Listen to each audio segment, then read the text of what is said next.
is a presentation of Sertoba Media and Comey Media, Incorporated.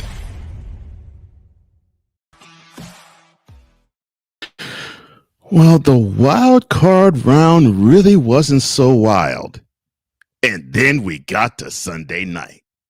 You're watching Total Football Talk.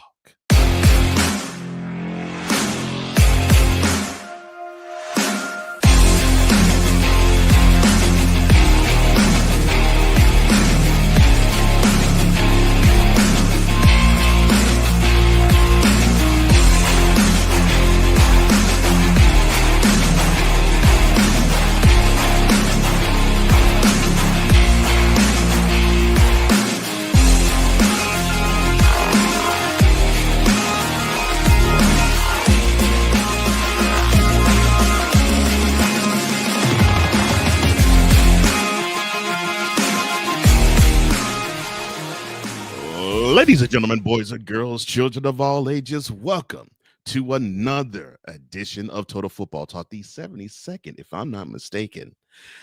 Hard-hitting news, grind, and action, and fun, and analysis just the way you like it. I'm one of the co-hosts of this program, Cole Johnson, a.k.a. the mad scientist and the EP of all EPs.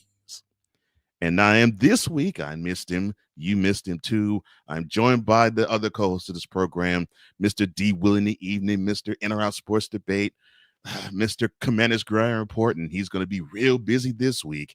That's right, your boy and mine, D. Willie, a.k.a. Drew Willingham. How you doing, my brother? They're doing great out here. Glad to be back here with you this morning there, sir. And, you know, the sensei was resurrected this past week. As, you know, we had another edition of Extra, right. And we had Vicola on there, and I got to click the button several times. It was a great Friday. It was a great weekend in football action, but even better to be here with you today, my man. Oh, well, it's good to have you here, man. It is good to have you. And Dante, we're going to talk about your Eagles. I hope everything's good with you, my brother. Yes, we'll get to your comments, Playmaker. I agree. Very cute. But we will start with the opening drive. All right, let's go. We got trips, right? At 42, 989. On two. Ready?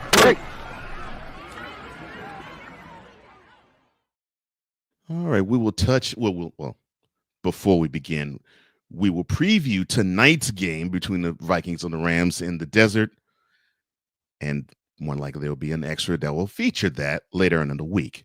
However, we'll touch on the other 5 games that took place this weekend, starting, well, with the Saturday evening tilt.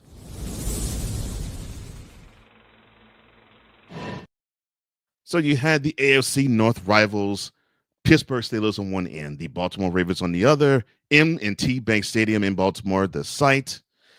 And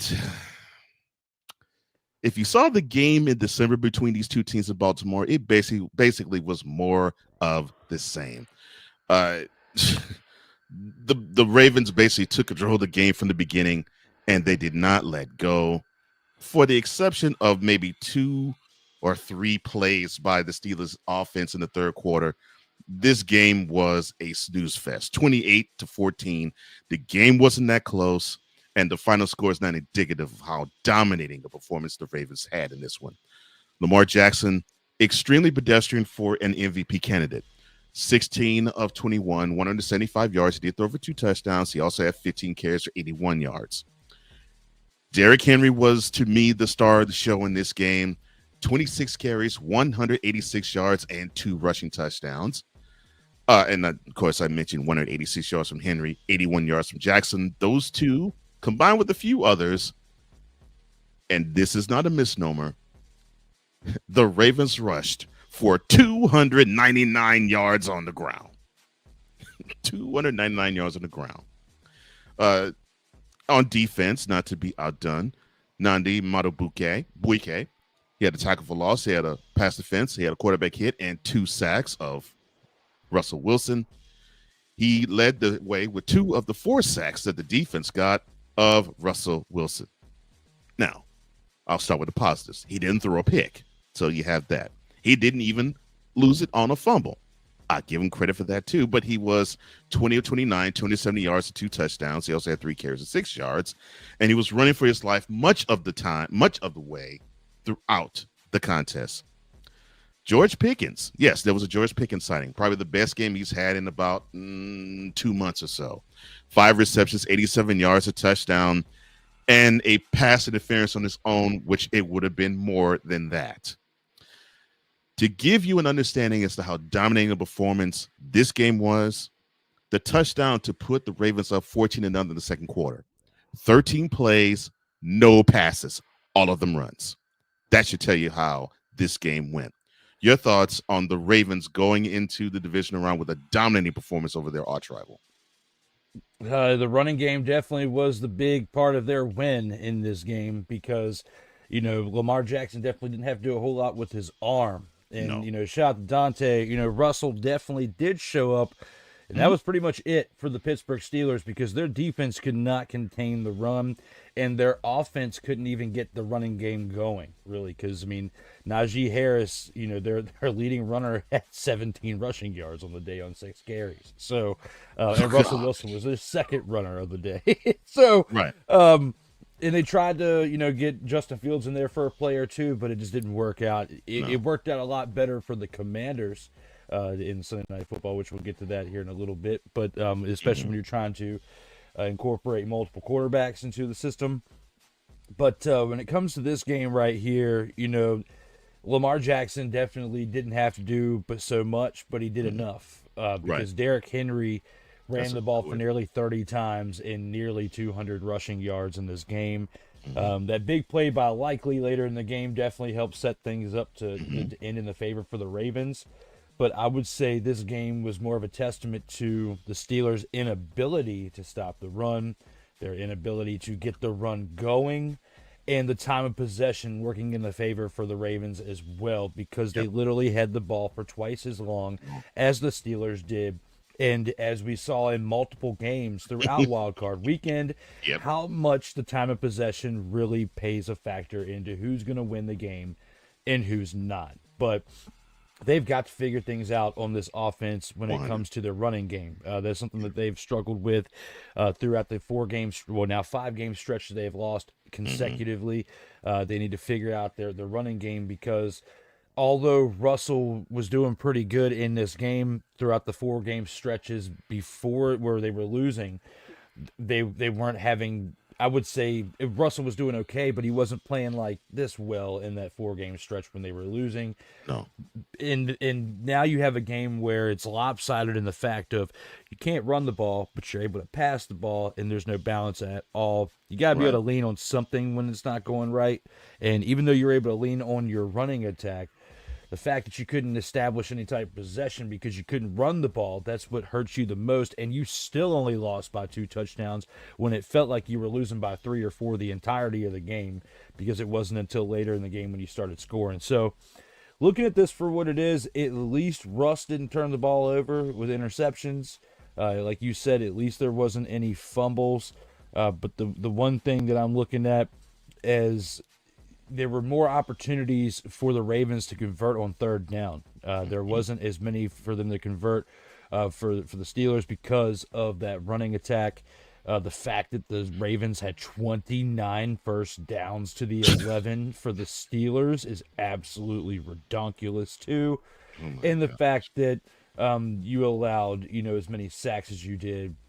The penalties also mainly hurt you too in comparison to where the Ravens only had 14 penalty yards in comparison to the Ravens in comparison to the Steelers 41. So putting all that into perspective, they got to straighten that out this offseason. They got to figure out who's going to be their quarterback for next year too. I don't think Russ did too bad to not deserve another go-around next year. Right. But you need some help on that offensive line to establish your run a little bit because you have not had a great offensive line this year. It's not as bad as Carolina was for 3/4 of the year where they had human turnstiles over there from what you were calling them. And they're definitely not as bad as what the Commanders' offensive line was last year in Washington. But just going to show how a piece or two and a subtraction of 1 or 2 and an addition of 1 or 2 can make a difference like it did for that franchise to where they won 12 games this year. If the Steelers can jump on what the Commanders did with how they revamped their offense, and they really don't even have to do as much work as the Commanders did last year, I think they'll be in a good place next year. But they got multiple questions that they got to answer. Who's going to be the head coach next year? Who's going to be the quarterback next year? And what are they going to do besides those two pieces to improve the entirety of this team? The Steelers definitely, I feel like, were a better matchup for the Ravens in the wild card than any other team that they could have put against them. Because had you put the Chargers or the Texans or even the Broncos against the Ravens, I don't think it would have been this close of a game. I think they would have got absolutely smacked by 3 or 4 touchdowns. And you can admit that being a Houston Texans fan, if you take away how the Texans played this wild card weekend, how they have been playing for the majority of this season, and you put them against this Ravens team when they're as hot as they were in this game, you're going to lose by 3 or 4 touchdowns. You have to at least give the credit to the Steelers defense, because even though giving up 28 points seems like a lot, I don't think that any other team would have held them to any other less of amount of points. The way that this team was firing on all cylinders with their rushing attack alone, you cannot expect to score only 28 points. I was expecting to put up like 40 plus points when I was seeing these numbers rack up throughout the game on the ground with King Henry bulldozing through. This team's nasty. And they've got a promising future beyond this year if they can stay healthy, but it's not looking good for who the Ravens are facing in the next round. But we'll talk about that more here in a little bit. Yeah. That's that last bit you said. That's the scary part. The toughest matchup, at least of the teams that are remaining, maybe for the exception of the Chiefs, probably are the Steelers, because the Steelers know them better than any other team in the league. And I'll even put the Browns and the Bengals along with it, their other divisional rivals. No team prepares for the Ravens better than the Steelers. And we got a chance to see in back-to-back months how the Ravens just simply ran roughshod over the Steelers. And you made a really good point. You sort of got the sense that the Ravens called off the dogs after Henry's second touchdown run, where it's like, yeah, we got this game in hand. The Steelers offense can't do jack. We don't necessarily put more points. We could if we want to, but we don't really necessarily have to. And they coasted the rest of the way. But you're right. They could have put up. We could have seen 42 easily. We could have seen 42 in this game, and the Ravens could have put that up. Because you cannot have a performance of running 300 yards on the ground against a stout defense. That's another thing. Against a stout defense, and only put up 28 points. But that's what happened. But I also agree with you, and I agree with Dante too. Arthur Smith, the offensive coordinator of the Steelers, no, he just isn't a good fit, in my opinion. They do need to retool a little bit more on the offensive line. And I think they need another couple of draft pieces, and I think they need an impact offensive lineman. If I don't think a left tackle will be available, but if they can find any impact offensive lineman, a veteran offensive lineman free agency that actually can help speed up the process of having the line bond and having them understand what it takes to be disciplined in run blocking, I think that will go a long way toward the Steelers actually returning back to prominence. Along with what? You guys just don't like his mustache. Wear a brown paper bag over his face. That won't change. I mean, Arthur Smith has been an ugly. Look, I know Arthur Smith. He was a coach here in Nashville before he went and became the head coach of the Falcons. Yeah, but his office is pedestrian. So when I saw that he was going to be the offensive coordinator for the Steelers, I was like, okay, you're going to like him for a few weeks and you're going to hate him for the rest of the year. And that's exactly what happened. I mean, people weren't disliking him for 3 months when they were 10-3. It wasn't really until they started losing the games and went on a 4-game losing stretch, now 5, where they're like, get that mustache wearing bandit out of here, okay? All right, now everybody's like jumping on the let's hate Artie again. All right, and I get it. I get where you're coming from. All right, Artie. Yeah, you can't trust him sometimes. All right, especially when you have a nickname that the mustache bandit. All right, you gotta give him. All right, you gotta give him a break. You gotta feel sorry for him when he has a mustache like that. Maybe he can't grow a beard like you or I. All right? Why? But the MB, the mustache bandit, he may be gone, but at the same time, can you fault the man? Is this all Artie's fault when George Pickens has 5 receptions for 87 yards and a touchdown? Najee Harris, 3 receptions for 41 yards. That's dink and dunk plays because Russ had nothing else open, so he's trying to make the best that he can out of it. The third leading receiver had 2 receptions for 37 yards and a touchdown. That was Van Jefferson. And then the remaining 5 receivers had 1 to 4 receptions, but had a total of 37 to 9 yards in comparison between those last 5 receivers. Is that Artie's fault? Is that the mustache wearing bandit's fault? Maybe, but it might not be either. The fact that you can tout a stat where the main running back had 2.5 times more yardage receiving than running. That is indicative of how bad of a performance that offense had, for the exception of Russell Wilson. But yeah, the mustache bandit. But that's the problem. For an excuse to have my mustache bandit promo.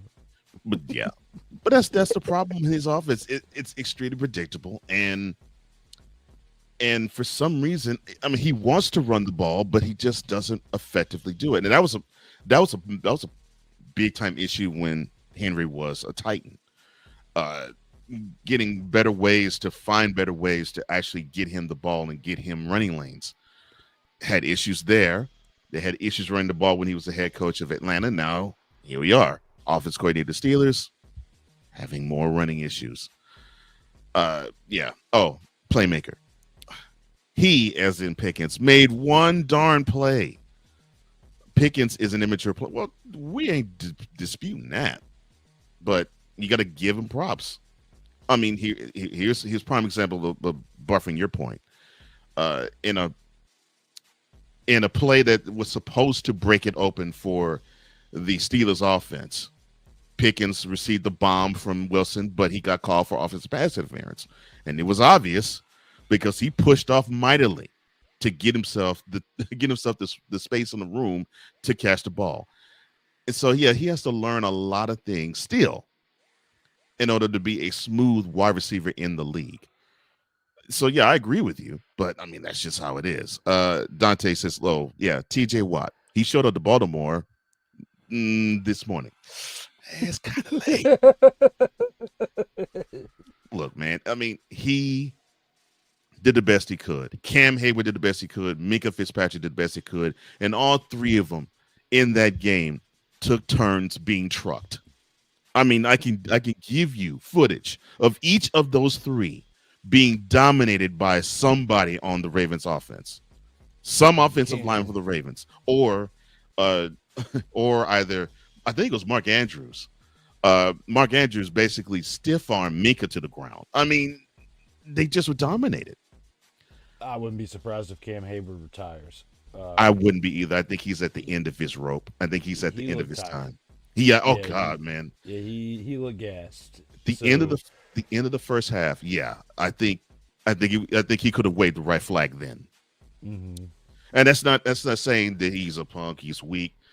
The dude has 35 years old. Yeah. The dude has held the middle of that Pittsburgh's defense for 12, 13 years. I mean, he's entitled to wave that white flag. Look, I've done all I have to. I'm done. And I would tip my cap to him. Dante says, the Steelers defense is so overrated. We blew them, talking about we as in Eagles. Blew them out as well. This isn't the prime Steelers of Big Ben. Well, no, even defensively they're not. But in terms of, and to go back to one of, and I think it was a great point that Drew said,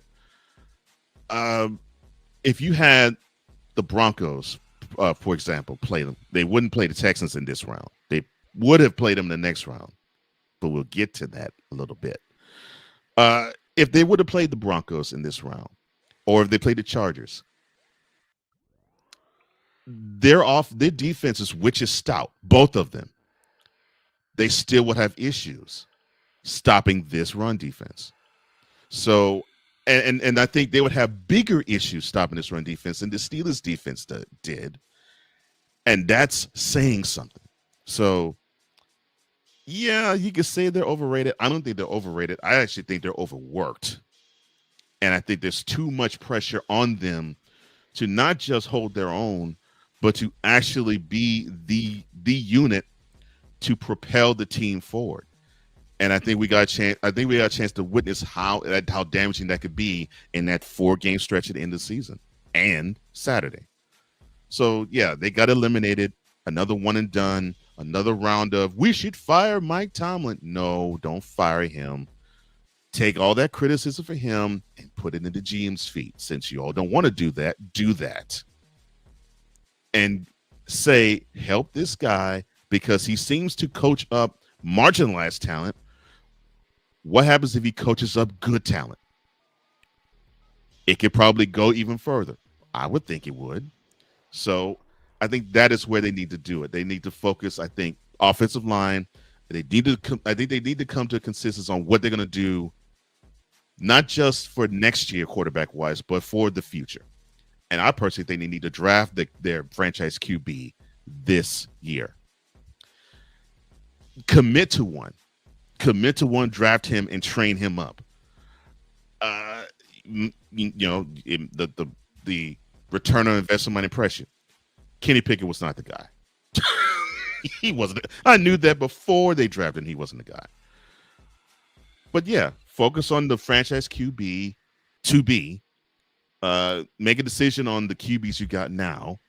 Get a running back that I think would be better suited for the team than Najee Harris and Jaylen Warren. And there's nothing to them that I hate. It's just that they're ineffective. Even together, they're ineffective. And retool that offensive line.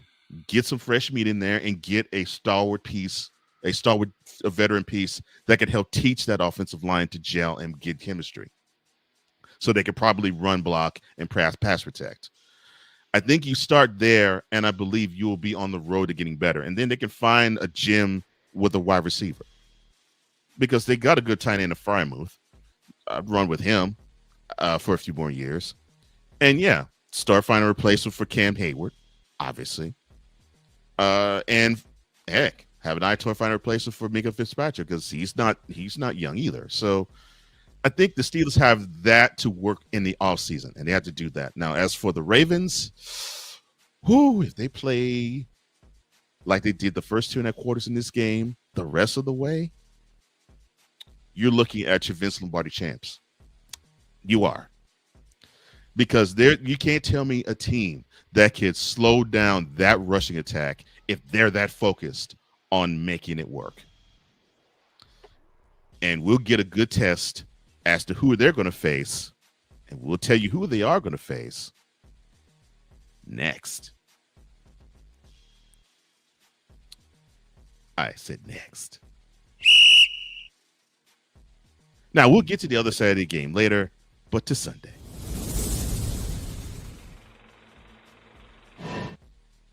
Oh, and what's up to you, Mickey? It's good to see you, my brother. I hope everything's good with you. Mick! The Broncos, who needed 3 chances to get into the playoffs, they finally got in as the 7th seed. They had to travel from Mile High all the way to Western New York to play the Buffalo Bills.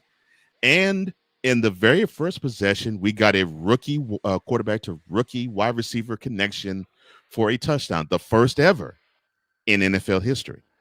And in the first possession, the Broncos were up 7-0.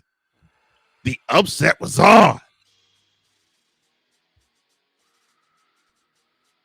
I said the upset was on. That was a lie. No, the Bills just spot on that 7 points, and they just took control of the game as soon as they scored their first touchdown to go up 10-7 early in the second quarter. This game really wasn't that close. The Bills dominated the Broncos for at least 3 quarters, 31-7. Josh Allen, really good. A really good game. Actually, the type of game I'd want him to play from this point forth. 20-20, efficient, and he didn't run the ball that much, but was effective when he ran it. 20-26, 272 yards, 2 touchdowns, 8 carries, 46 yards, and no turnovers. That's been one of the big bugaboos coming into this year with him. He's taken care of the ball pretty well this year, and he took great care of the ball yesterday or Sunday. James Cook. Now, this is something that they need to do in their next game. He needs to have 23 carries. He needs to have 120 yards and a touchdown. If they can commit to having James Cook run, I love the Bills' chances. That 120 yards along with the 46 yards from Allen, it combined for the Bills' offense, which you mentioned earlier about time of possession. How about 42-18 in this game in the favor of the Bills? 210 rushing yards, 128 in the first half. Oh, and not to be outdone, Tyler Bass, he was 3 of 3 from field goals. Now, Bo Nix, for his rookie debut in the playoffs, actually pretty good. Not as good as another rookie quarterback that I could think of that played in the playoff game. The name escapes me. It'll come to me. 13-22, 144 yards, a touchdown, 4 carries, and 43 yards. And even trick plays such as a fake punt could not bring the Broncos any luck toward chopping the wood and beating the Bills. Your thoughts on the Bills' dominating performance against the Broncos? Well, anybody who doesn't know football would have thought that when the Broncos scored, the game was over. Mm-hmm. It was going up 7-0. We would have thought, hey, this game was over. But no. Bo Nix definitely looked like a rookie in this game. And the Bills took over after that first scoring drive by the Broncos. It was good for the Broncos to jump in early. Mm-hmm. You thought there was hope for a few seconds. But at the end of it all, you got to be able to remain consistent. And you got to keep on putting the points on the board, and that is what the Broncos could not do in this game. They definitely need some more pieces around them on offense, and definitely more help on defense. But nobody expected them to get here to this point this year, especially after what happened with Russell Wilson the year prior in the way this team was looking in 2023. To be paying Russell Wilson that amount of money to play for the Steelers pretty much this year or play for some other team and move into a different direction spoke a lot of volumes. For this team to even be 10-7 to even get to double-digit wins this year was a huge victory in itself. Mm-hmm. And, if I would have been here last week, I would have said something very similar where, what they did against the Chiefs in Week 18 when they won 38-0 was their Super Bowl, was their playoff run. Because if you face the Chiefs again, you're definitely not going to play like that. Mm-mm. If you were going to sneak an upset out of the Bills and play the Chiefs in Week 2, there's no way you were going to beat them like that because you played their second, third, and fourth string in Week 18.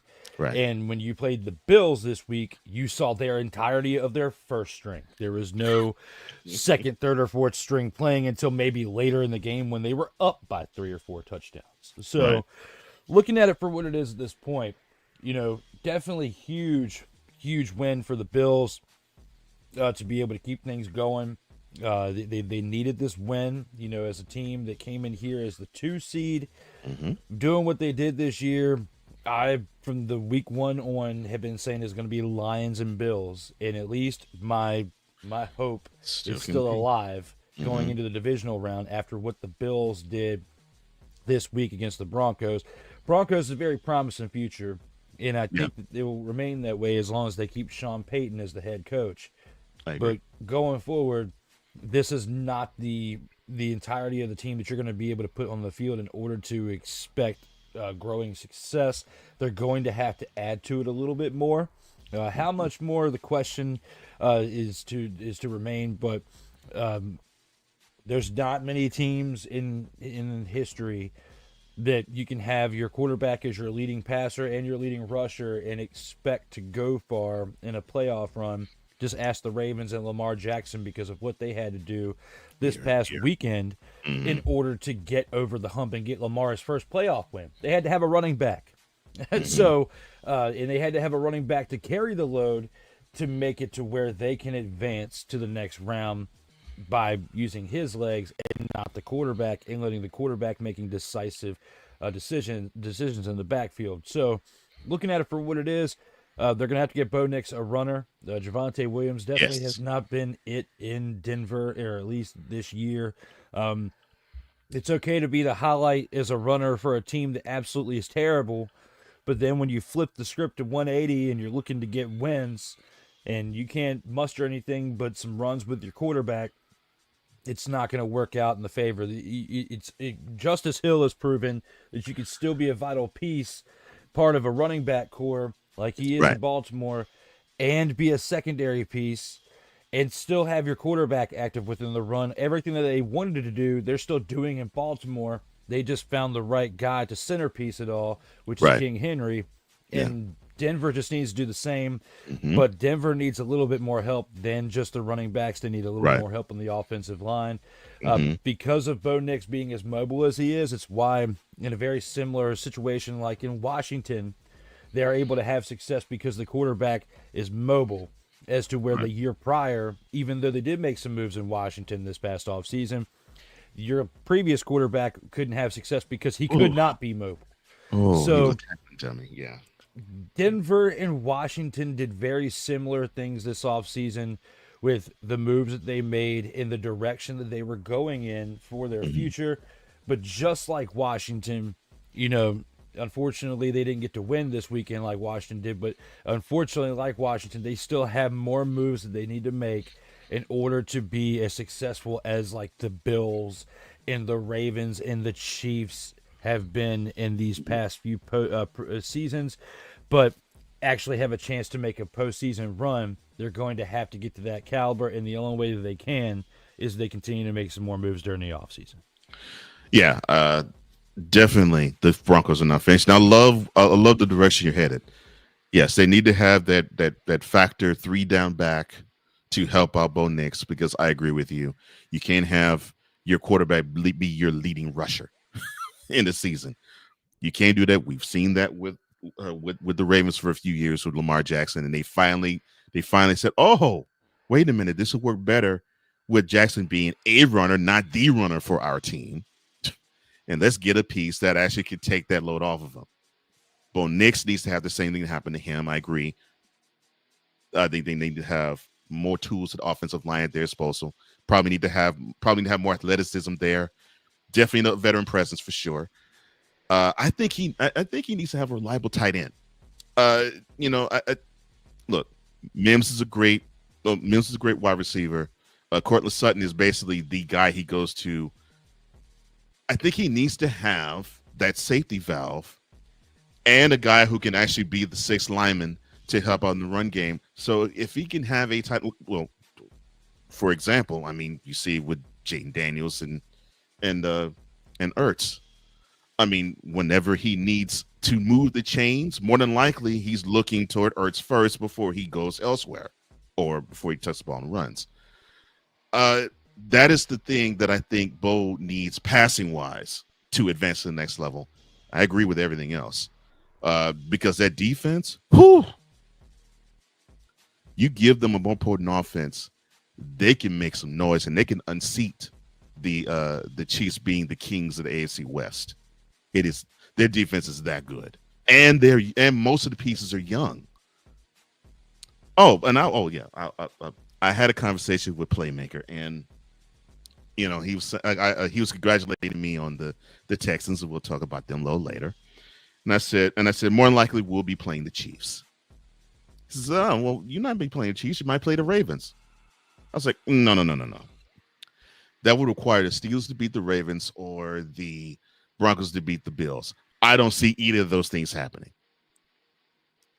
And Playmaker said, well, you never know. I mean, I think the Broncos could actually do some things. And then when the devastation happened in Western New York, I got hit with this.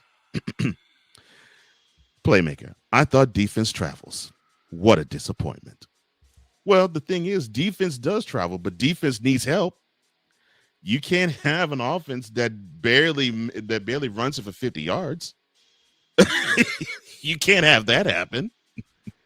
You can't have a QB who barely threw for 150 yards himself in the game. You can't have that. You need to have the offense needs to help the defense out, and we'll touch on that with the Packers. That's the problem. The defense does travel, but when the defense, as good as it is, it stays on the field for over 40 minutes, you get the result that you see. I mean, that's just how it is. But look, I salute John Payton. Wonderful season. A young team, and he has them believing, and now now they have this experience, and they can build on it as they go home for the offseason. For the Bills, they have unfinished business. Obviously, they have the Chiefs on their minds, but they got a tough opponent that's standing right in front of them for Sunday night, and we'll touch on that a little later. But congrats to the Bills. They go on to the divisional round. Now, we'll go from Western New York to southeastern Pennsylvania and the Delaware Valley, where the Philadelphia Eagles at South Philly, they hosted the Green Bay Packers. Now, they played in September, and 4 months ago, the Eagles beat the Packers 34-29, and it was a more back and forth thrilling game. And of course, you remember this game because it was not played in Philly; it was played in Sao Paulo. Sao Paulo, where's that? Brazil. So they survived Brazil. They survived the season, and then they meet again. And they meet in South Philly. 22-10 was the final score. The Eagles sleptwalked their way to this victory over the Packers. Jalen Hurts. All right, Dante. I'll roll out the red carpet for you to roast Sirianni and how they called this game. Jalen Hurts, 13-21, 131 yards, 2 touchdowns, six carries, and 36 yards. He did not turn the ball over, so you have that. Saquon Barkley, who really wasn't a big factor in this game. He did have good stats, though. 2 receptions for 4 yards, 25 carries for 119 yards. He could have had more than that. He actually could have had, 170 yards if he decided to run that last run he did. But he said, look, it's more important that we just knock out the clock. So he slid and ended the run there. On defense, Nolan Smith, dude was acting as if he was playing for the Bulldogs again. 4 solo tackles, 2 tackles for losses, 2 quarterback hits, and 2 sacks. I mean, he was all over the place Sunday. And he is indicative to me of what the Eagles defense is. Just full of motors, young, and they just grind and they're aggressive, and they just never quit. And to me, that is where you have to tip your hats if you're an Eagles fan. The Eagles defense, they did their thing, and I'll touch on how much they did their thing when I talk about Jordan Love. Jake Elliott, 3 of 3 from field goals for the Eagles. And then we get the Jordan Love. 20 of 33, 212 yards, 2 carries of 10 yards. Oh, he had 3, not 1, not 2, but 3. No, not touchdowns, interceptions. Yes. Zach Bond with a pick, Darius Slay with a pick, and Quinyon Mitchell with a pick. He just simply was errant all over the field. And there was other opportunities, I think maybe 2 or 3 more, where the Eagles could have had picks and it just slipped through their fingers. Love was off target all game long. And in my opinion, they did not use Josh Jacobs enough. 18 carries, 81 yards of a touchdown, 3 receptions for 40 yards. And that was the death knell for the Packers. Because I think if Jacobs was used more liberally, I think the Packers would have stood a chance of beating the Eagles because the Eagles offensively just could not connect after the gift of a turnover inside Packers territory and the subsequent touchdown that they scored. Your thoughts on the 22-10 victory the Eagles posted against the Packers? Packers need a quarterback. Whoa. Yeah, You're not high on Jordan Love? Wow. Not anymore. Not after this game, because the way the Eagles played this game, they should have lost. Had you had a quarterback said that. You're not the first person that said that. When you have 3 interceptions and you only lose by 12, my opinion is it's the quarterback's fault. Because looking at this for what it was, I mean, lovers. I'm surprised you didn't sing that at the beginning of this whole thing like they did in the old broadcast, because love definitely hurt everyone. He hurt us all. Anybody who is a fan of the Packers, love hurts. We definitely got hurt in this game. Being a Packers fan, because thank you for that. You're welcome, because you're usually the one that serenades me. It was my turn to do it for you here today. All right?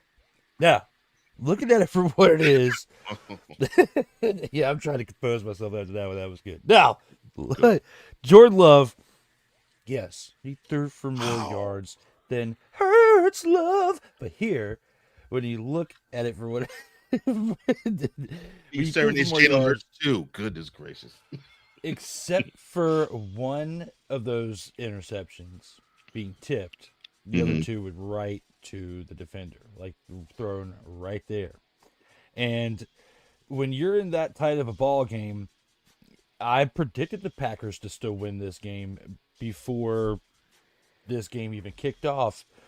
And I think the inconsistencies with Jordan Love there towards the end and not leaning on Josh Jacobs enough, because the man had 18 carries and 81 yards. I mean, what is giving the ball another 4 or 5 more times going to do?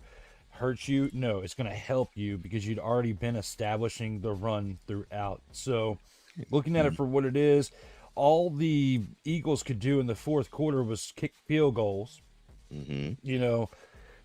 It was 16-10. You still had a chance when Josh Jacobs scored at the very beginning of the fourth quarter.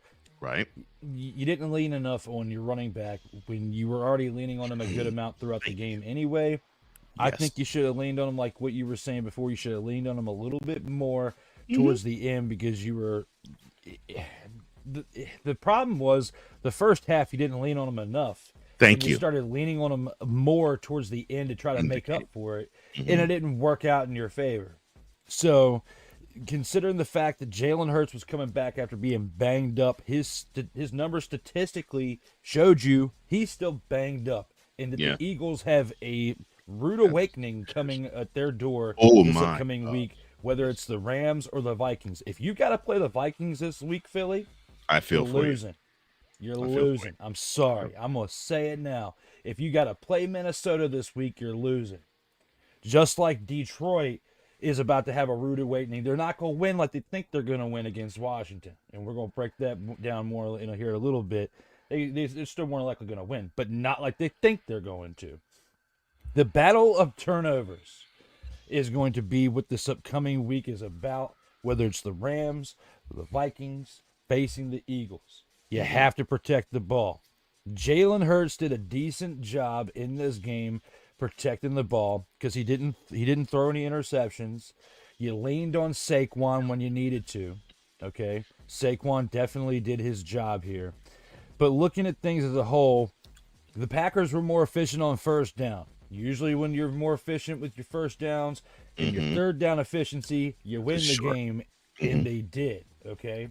The difference, I believe, in this game was the Packers had way more penalty yards given up. They had 21 more penalty yards given up.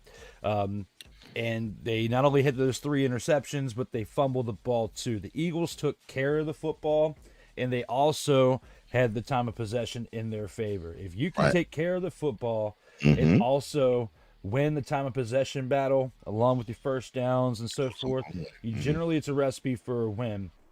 The only thing the Eagles really had here was the fact they didn't turn the ball over and they had time possession more by like a minute. So other Right. than that, statistically, when you look at the breakdown of this, besides the rushing attack, the Green Bay Packers should have won this game. But because you have a quarterback that cannot protect the football, that is whether it's fumbling it or he's turning it over with the interception, that's a recipe for disaster every time. It's been 2 years now that people have been dealing with the Jordan Love experiment, and I might be calling for it a little bit too soon, but I think it's time for a change of quarterback over there in Green Bay. I don't think it's time for one yet. I think I'll say this and I'll call it out. I'm thinking what we're seeing in Green Bay with Jordan Love is the similar thing that we were seeing with LA. I really want to call him San Diego so bad. With LA and the Chargers with Justin Herbert. Of course, we'll touch on him next. I think he was handicapped by his head coach. And Brandon Staley handicapped Justin Herbert. Exit Brandon Herbert, entered Jim Harbaugh, and Herbert turns in his best season to date as a pro. Matt LaFleur thinks he is an offensive guru. He thinks he knows more offense than the best and brightest minds, and he knows it. Shout out to you, MJF. And he hurts himself. Another hurts thing. He hurts himself, and he hurts the team. And I think he passes along with Jordan Love this ability of, oh, you're just like Favre in his prime. You're just like Aaron Rodgers in his prime. You could fit throws in tight windows. You have a strong arm. You have great decision-making skills. And because of that, he puts Love in positions where he messes the team up. And I had a conversation with a Packer fan and this was at a stretch where Love actually was tightening his turnover bit. But to me, I said the only issue I have with Love is that he is turnover prone. And the Packer fan in return said to me, well, the last 3 games, he hasn't turned the ball over. I said, look, those games weren't important. Those were opponents he could actually throw against and not turn the ball over. You give me a good opponent, and I'll give you turnovers with him. Into the Eagles, 3 turnovers. 3 interceptions. 3 interceptions he did not need to throw, and there were more throws where you're like, why did you throw that? So I get why you say that it's probably time for them to push the button to get Jordan Love out of there, and it might be. I don't think it's there yet. Although, yes, they improved one more win. Unfortunately, they bow out 1 round earlier than last year. So, yeah, I get why you say may need to move on with Jordan Love. I think they need to move on from Matt LaFleur. That's what I believe. You may claim to be the best in the world, but I'm better than you. And you know it. There you go. NGF and CM Punk. Oh, and the resident Eagles fan, Dante Hill, he was going off the way I thought he was going to go off. He said the offense, and he's in his Brian Mac voice.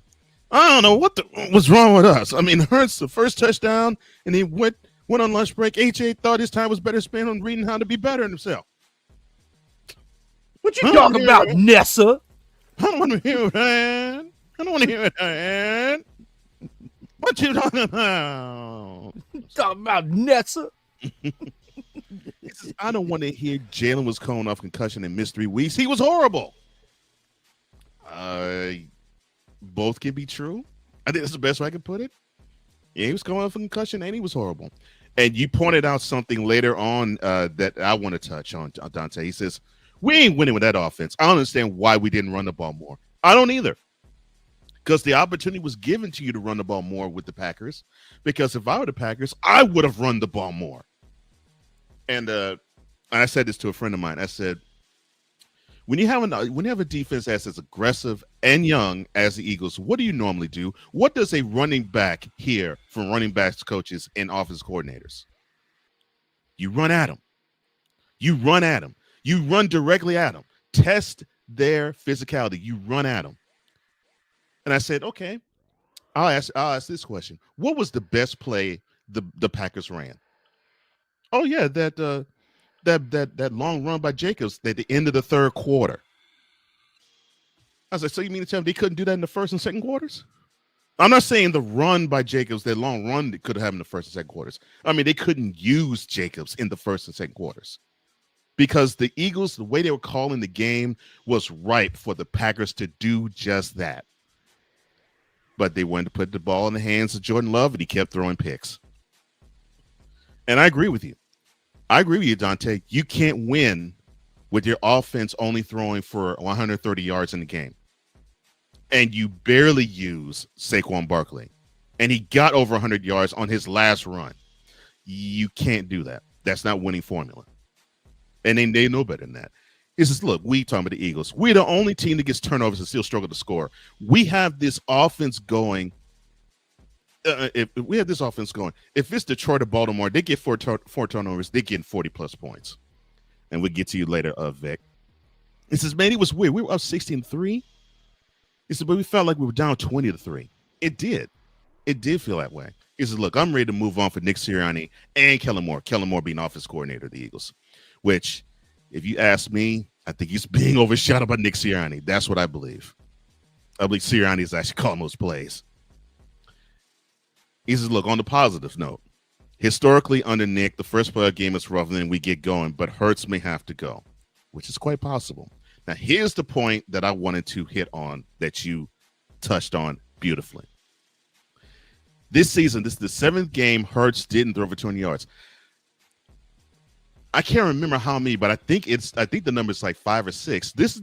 It's been that many that he failed to throw for 150 yards. And you could say, well, they still won the game. Yeah. But you throw for 150 yards against a team like the Lions, a team like the Vikings, a team even like the Commanders. You can't get away with that. You can't get away with that. You just can't do that. And if you do throw for that number, you'd be surprised at how much you'll get romped. And you'd be surprised at how tired that Eagles defense will be because they would have to carry that load, and they carry that load mightily Sunday. But I'm going to have to rethink your point about Jordan Love because, yes, I agree. Love hurts. Ooh, love hurts. Well, to the Eagles, they go on and they will host either the Rams or the Vikings this Sunday afternoon. 5. That's what I thought. So I thought the number was like 5 or 6. 5 games. 5 games. And yesterday was the 5th where he threw for under 150 yards. And only one over 3. And that was, if I'm not mistaken, and that was the Steelers game. But yeah, it's just you need to have him more involved in the passing game, less involved in the running game, and open that offense up so you can actually have the weapon that you need to do damage with, Saquon Barkley, take over. But what did Drew and I and even you, Dante, know? But on the bright side, you did get the 12-point victory. You did eliminate the Packers, and you host either the Rams or the Vikings sometime early Sunday afternoon. So you all get the NBC Spotlight game, although it's not the game of the week, but you get the NBC Spotlight game. But for the Packers, ooh, love hurts. Ooh, love hurts. And the Packers, because of love hurting them and Packers fan, cheeseheads, bye-bye.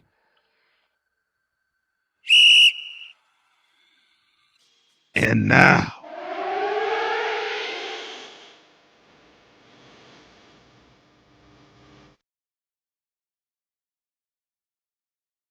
the upset of the week. Now, you're probably saying, well, okay. Yeah, that game that took place Sunday night, that was an upset, right? To a degree it was. But to a degree it was not. The upset of the week, the Chargers at the Texans. You say, well, wait a minute. The Texans, they had home field, so they were favored, right? No. The Chargers were favored by 2.5 points. So even Vegas thought the Chargers were the better team. Heck, even I thought the Chargers were a better team. I mean, I'm sorry, Christmas Day, 2 points against the Ravens.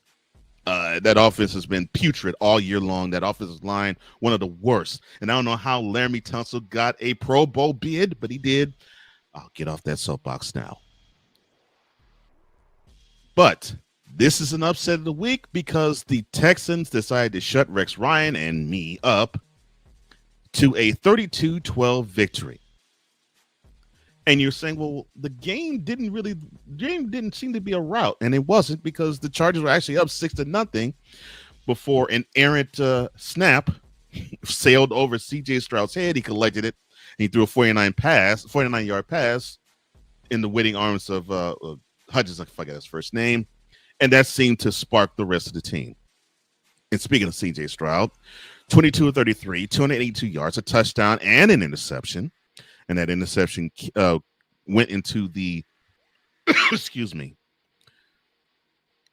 Oh, sorry. I'm trying to think. Doggone, I forgot when it went the waiting arms up. But yes, he threw a pick. Should have thrown more than that, but he threw a pick. And a good play for the pick, too. Doggone it. The name escapes me as who caught the pick. 6 carries, 42 yards as well. Timely runs as he got going was in the offering. Joe Mixon, he grinded it out. And in the fourth quarter, he was the guy to close the deal. 25 carries, 106 yards, and a touchdown. He had a reception for 13 yards, but he did make the mistake of fumbling once and losing it. Talking about Dean Leonard caught it. Dean Leonard, thank you. And he made a wonderful play on that pick. Wonderful play. I mean, he leapt up, caught it. He was on the sideline. He had the presence of mind to keep his heel up, because if he didn't, it would have been an incomplete pass. He kept his left heel up, got his right foot down, and then fell out of bounds. That was a great interception. Great athletic play. I tip my cap to you. 168 yards, the Texans on offense. And thank you, brother. They grinded it out on the ground against the Chargers. And I'll get to who really gets the nod for me in this game. Nico Collins, 7 receptions, under 22 yards, and a touchdown. And here we go. The stalwarts of the game.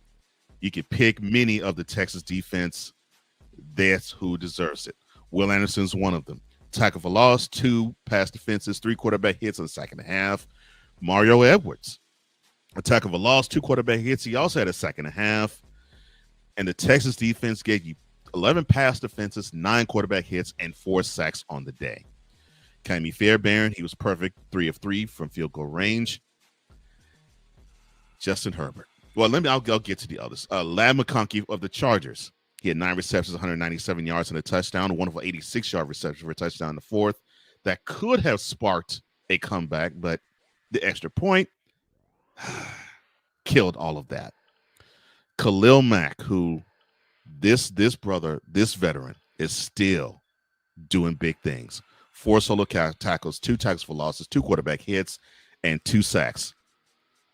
He was holding it down to a lesser degree. Joey Bosa too, but Khalil Mack was holding it down for that defense, and they just got worn out. But you want to know a quarterback that might need to either go or needs to be tweaked heavily? Justin Herbert.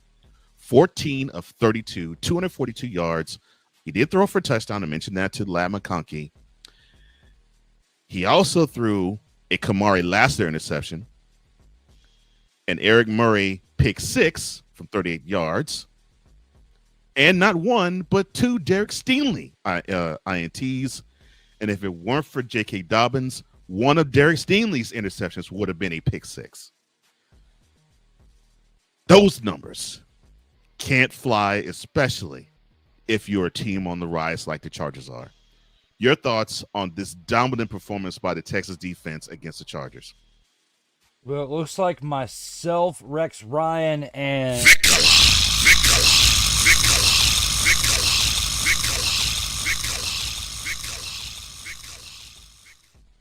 we're the only ones to get this game correct, because we sat here on Friday evening on Extra, and we said that the Texans were going to win this game for our man, the EP of all EPs, Cole. Okay? Whether you were predicting it correct or not, we were predicting it for you, and that was not. That was a lie. It was not. It was absolutely true. What? I mean, the proof is in the pudding. Go back and watch the video if you don't believe me. Vicala and I got this straight up. Oh, my brother, testify. We did. I saw it. We absolutely did. It was not a Surprise, motherfucker. when we said what we said, and it came into fruition. Now, did we think it was going to happen the way that it did? No. No. I thought it was going to be a little bit closer Mm-hmm. than what it was. I did not expect a routing. That's why it was the upset of the week. It is not why I am upset of the week, but we will get to that here in a little bit. You like that? You like that? Cole absolutely does love that because Yes, I do. we have not done this yet.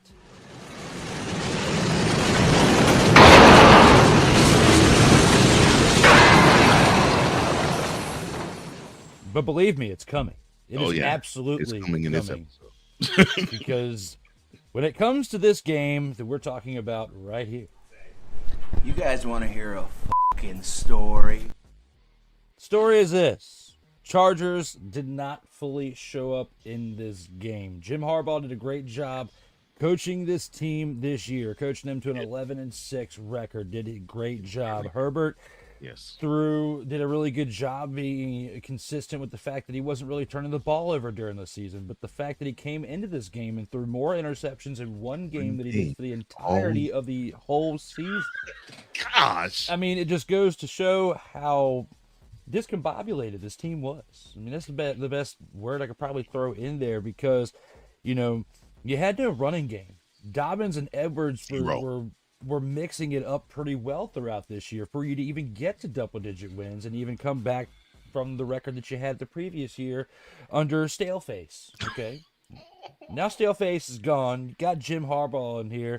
He proved that, you know, he was the right hire for head coach, but the Texans proved in this game that they deserved to be there, and, you know, not only that the previous year was not a fluke, because they showed up and played playoff football in this wild card round for the second consecutive year they did. Definitely great on C.J. Stroud to do that. Regardless of the turnover that he had in this game, they still did their job. Joe Mixon paid dividends in this game because had Joe Mixon not done what he'd done, this game would have been a whole lot more close. It would have been a lot more close and would not gone in the favor as dramatically as it did for the Texans. They proved that they needed that weapon in Joe Mixon. They needed that weapon in Nico Collins. 122 receiving yards and a touchdown. Absolutely huge because outside of Nico Collins, they didn't really have much of a receiving core on this day, even though they did have 7 other receivers that got active in this game. Xavier Hutchinson was your next leading receiver with 34 receiving yards, which is like, what, 90-some yards less than what Nico Collins had. So looking at it for what it is, big win for the Texans. However, based on who they're playing next week, this could potentially be their Super Bowl. And we'll talk more about that here in a little bit because there's certain things within this game that you cannot do against this team that you're going to be playing next week, like the Chiefs. Of course, you can't turn the ball over. That's one big thing. This is the team that you're going to be playing next week that you cannot turn the ball over for. And you not only had that one interception by Stroud, but you had 2 fumbles. The 2 fumbles by the Texans really scared me a little bit because had it not been for Herbert throwing 4 interceptions, this game would have been close because you had those 2 fumbles and that interception. The time of possession definitely went in your favor.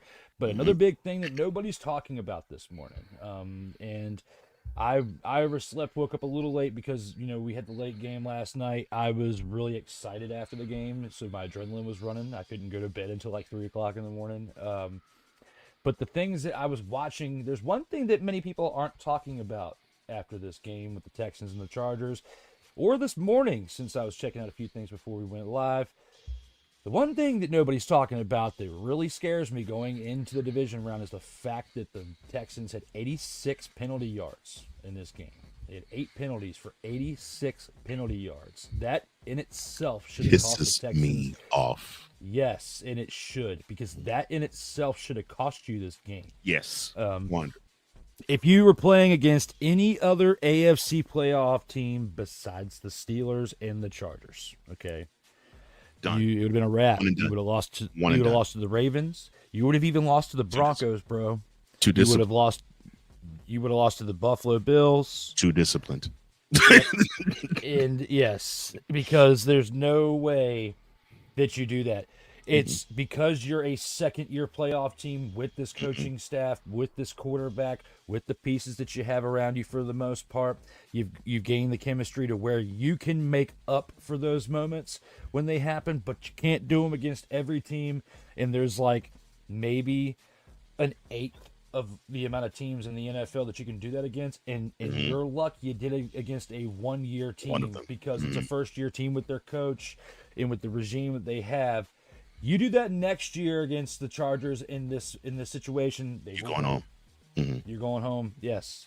So that I would say that the biggest disappointments that I would say for the Texans that they have got to fix, and I don't know if they're going to be able to fix it in time to play the Chiefs this week, are you got to protect the football better, and you have to do a better job at not making the mistakes when it comes to penalty mistakes, because you did decent on third down conversions. You were perfect on fourth down conversions, which was probably what helped save you in certain points in this game. Right. But the penalties and the turnovers are going to cost you if you don't clean that up quick, and that is the biggest concern I have for the Texans going into the division round. Drew, either you know me very well or you climbed in my brain.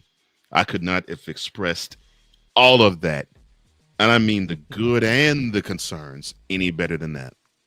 Because I 100% agree with you. You turn the ball over 3 times to the Chiefs, you might as well end the game there and pack up and go to Houston right then and there after the third turnover. You cannot do that against the Chiefs. You cannot make that many mistakes, and you cannot draw them penalties. You cannot do that. You got to play as mistake-free a football against these elite teams as you can, and if you don't, you're going to get run out the building. And and I agree with you. They were fortunate enough to play against a team, the Chargers, where the bulk of the team, Khalil Mack excluded. Oh, maybe Derwin James excluded a little bit. Where you're dealing with baby faces, fresh-faced guys. Most of the team that never experienced a playoff game at all. So I'm sorry, but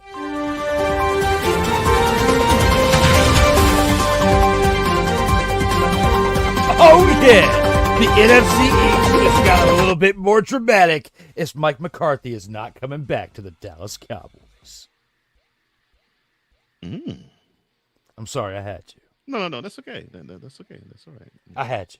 No, I appreciate that. Appreciate that. Because Gerald deserves it.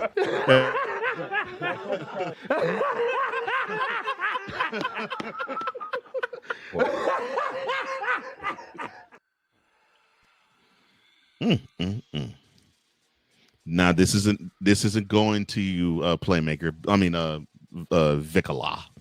This is to all other Cowboys fans who just seem to want to brag about them being Cowboys fans. This is for you.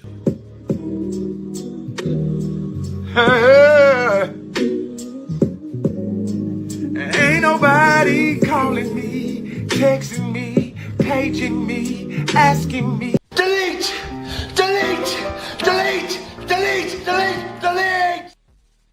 And to put a bow onto this entire situation, This has been yet another Beating a Dead Horse presentation. One of my top 3 favorite transitions of all time. Thank you, sir. I appreciate that. Yes, now Cowboys fan, you can be happy. You all were a focus and center of attention in the playoffs. Oh, that's right. Your team didn't make it. Oh, Victor, this is the independent. Oh, I'm sorry. Let me do this correctly. Victor says, "Good morning to my mentors and leaders of the TFT tribe, the game hunter of Dumpster Pelicans worldwide, Sensei Drew Willingham, and the EP of all EPs, Cole Johnson. Well, it is good to see you once again, the man that we know as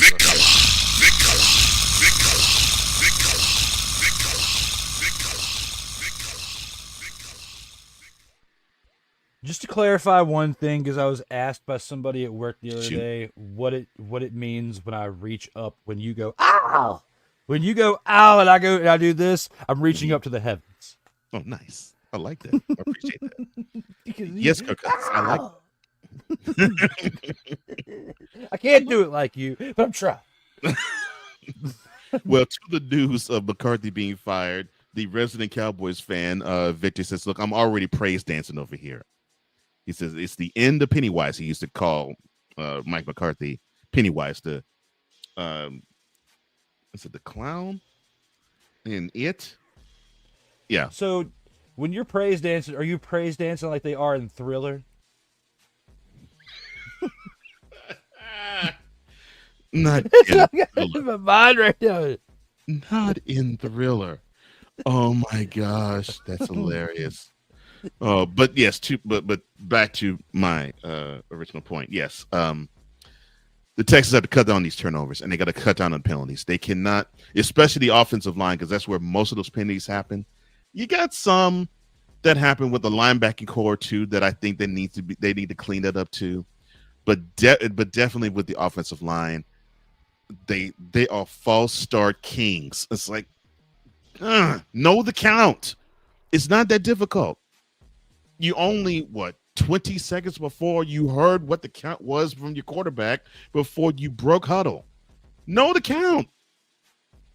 Frustrates me to no end. But on the bright side, they actually had a wonderful performance in the playoffs again, and they took advantage of a Chargers team that was inexperienced, and they overwhelmed and overpowered them. And I'm glad they actually had a chance to have that type of performance, because I think we got a chance to see what this team really looks like. And it wasn't what we saw at the tail end of the season. It was not what we saw on Christmas Day. It actually wasn't what we saw 4 days before when they played the Chiefs, where they hung with them for 3 quarters, and they basically were like, okay, this team is just too good for us. We can't fool with them in the fourth quarter. We might see a repeat performance of that, but the Texans showed that they actually are a team that has some fight and some get about, as my mother-in-law would say, about them. But to the Chargers, and I agree with you, Dante. He says Harbaugh when he says Jim. Jim Harbaugh is special, and I'm excited to see what happens next. Granted, they lost, but you have to like the direction they're going now, and they have to fix Justin Turnover Herbert. I cannot agree with that more. And yes, I actually applauded when the Chargers got him as head coach, because I said then the first words out of my mouth when I saw that was Justin Herbert's game is about to improve tremendously, and it did. Now he has to actually take what he learned in the regular season and put it in the playoffs. Here's one thing that we did not see in that game that Herbert did off and on in the regular season. He didn't run the ball at all. Did not have a carry himself. So to not even spark the running offense, because J.K. Dobbins didn't do anything in this game, running wise. Could and did not do a thing. Herbert didn't even have a run. So you have that. So now Herbert has to turn up his gamesmanship and his game understanding to the next level, where he has to basically read quicker and read for the other 10 players on the field and say, okay, when this play is broken down and I'm against an elite team, what can I do? And not and not in a grandiose fashion. What can I do to advance to the next stage of whatever I'm doing offensively? And the next quarterback we'll touch on already his rookie season has that down pat. So Go ahead. I do want to bring up one thing before we do go move to the next quarterback, though. Mm-hmm. Based on this game right here, or in the quarterback. Shoot. We got Justin Herbert. You know, he threw 4 interceptions in this game. We were talking about earlier how he had not thrown but 3 interceptions in the entirety of the season. Mm-hmm. And guess which teams he did it again? He only threw 2 interceptions in 1 month, and that happened to be the last month of the regular season in December. He threw 1 on December 19th against the Broncos. And he threw 1 the week prior to that against the Buccaneers. The last time he had thrown an interception the entirety of the year was against one of the biggest dumpster Pelican teams of the NFL, and that was the Panthers back on September 15th when he had 1 interception and 2 interceptions, probably one of his worst games of the year, and he happened to do it against the Panthers. From that game forward, he went, it looks like, 11 games without throwing an interception until he threw them in back-to-back games against the Bucs and the Broncos. And in the final 2 games of the year, he did not throw one until he threw 4 against the Texans. That's absolutely huge for that because, again, you're talking about fixing Justin Turnover Herbert. He did a good job throughout the regular season. He did. But the one thing I want to touch up on is you have to be able to do this in critical moments in playoff football. Right. And he was doing this and playing thankless football throughout the regular season. He needs to figure out how to play thankless football in the playoffs and just let Harbaugh manage the situations and help him over the hump with figuring out the right play to make at the right time, because this right here, you should not be having 4 interceptions when you went the entire season, 17 games, with only 3. Usually, performances like this will get you absolutely shipped somewhere else. But luckily, Justin Herbert has a lot of a better relationship with Jim Harbaugh. He's not going anywhere, at least not next year. He will be there in 2025. Right. One thing you brought up, too, is you got to run the ball. You have got to run the ball. The fact that between your top 2 running backs for your team, they accumulated 16 rushing attempts for only 48 yards. Yeah. That's not going to cut it. No. When you're averaging right at 3 yards per carry, that's you're not going to get carry. Yeah, you're not going to get anywhere. And the other 2 running backs didn't do anything. So looking at it for what it is, your quarterback, I wouldn't say that's not an excuse for him to throw 4 interceptions. No, but you're not going to have a well-balanced offense and not be able to move the chains as perfect if you can't run the ball. Besides Lab McConkey, that was the only highlight of their offense for the entirety of the day. The man had nearly 200 receiving yards and a touchdown, and he's a rookie. Okay, imagine how good he's going to be in a few years, but they're going to need to get other pieces around him. But because besides Lab McConkey, and maybe Will Dissly at other points throughout this year as their tight end, and it wasn't consistent. They don't have any other weapons to throw to, and they've been saying this about players in Washington. Washington's got more weapons around Terry McLaurin with what we saw with De'Ami Brown at Sunday Night Football in comparison to what the Chargers have around Lab McConkey, and he's a rookie. So it just goes to show that Herbert had literally nobody to work with in 2023 when he was working with Staleface. Now you have Harbaugh, and you got rid of Staleface, and you have a rookie receiver. You need to get another receiver. Maybe it could be a rookie that could pay dividends for you next year. Maybe it's somebody you can bring in through free agency. But you not only need to do that, but if J.K. Dobbins and Gus Edwards are not the answers at running back, even though they did do a decent job during the regular season, it's not about the regular season right now. It's about the playoffs, and you have to be able to turn it on.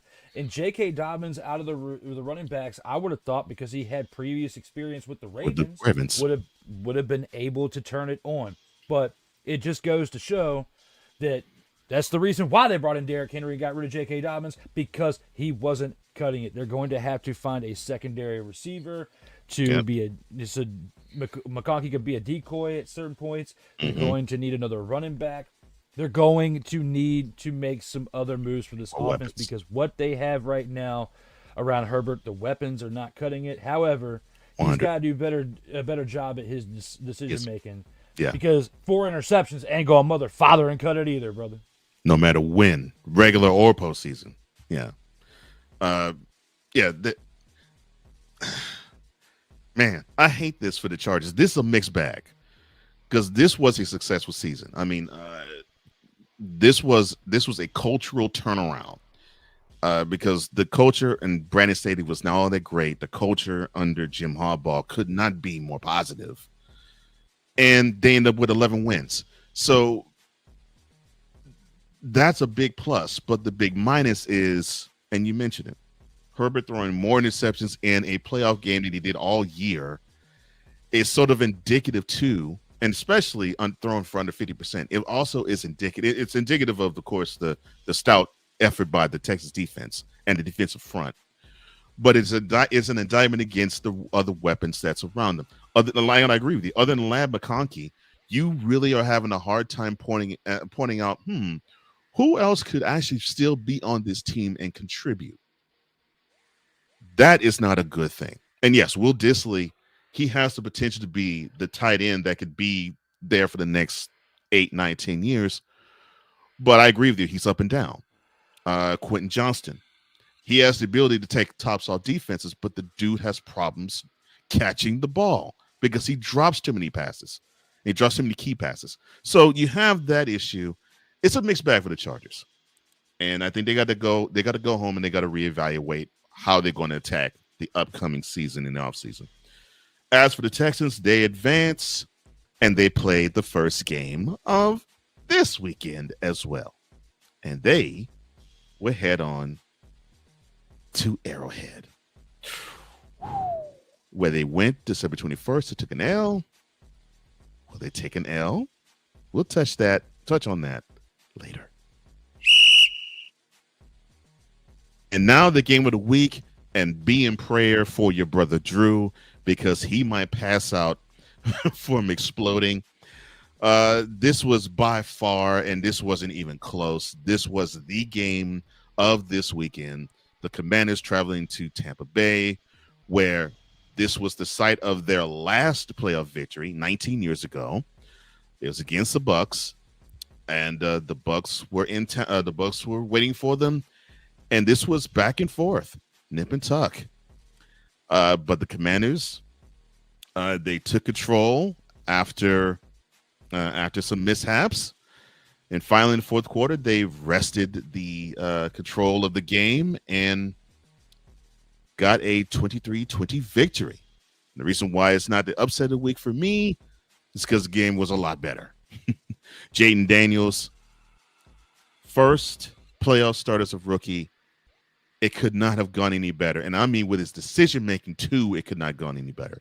24-35, 268 yards, 2 touchdowns, 13 carries, 36 yards, and the moment never was too big for him. It just wasn't. Terry McLaurin, longtime Commanders guy, finally gets a playoff game, and he made the most of it. 7 receptions, 89 yards and a touchdown.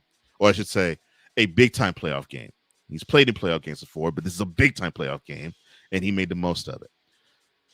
I almost want to have you just go off on, and I don't mean go off, I mean just talk about the impact of one Diami Brown, because I think you might have a wide receiver of the future with him. 5 receptions, 89 yards, and a touchdown.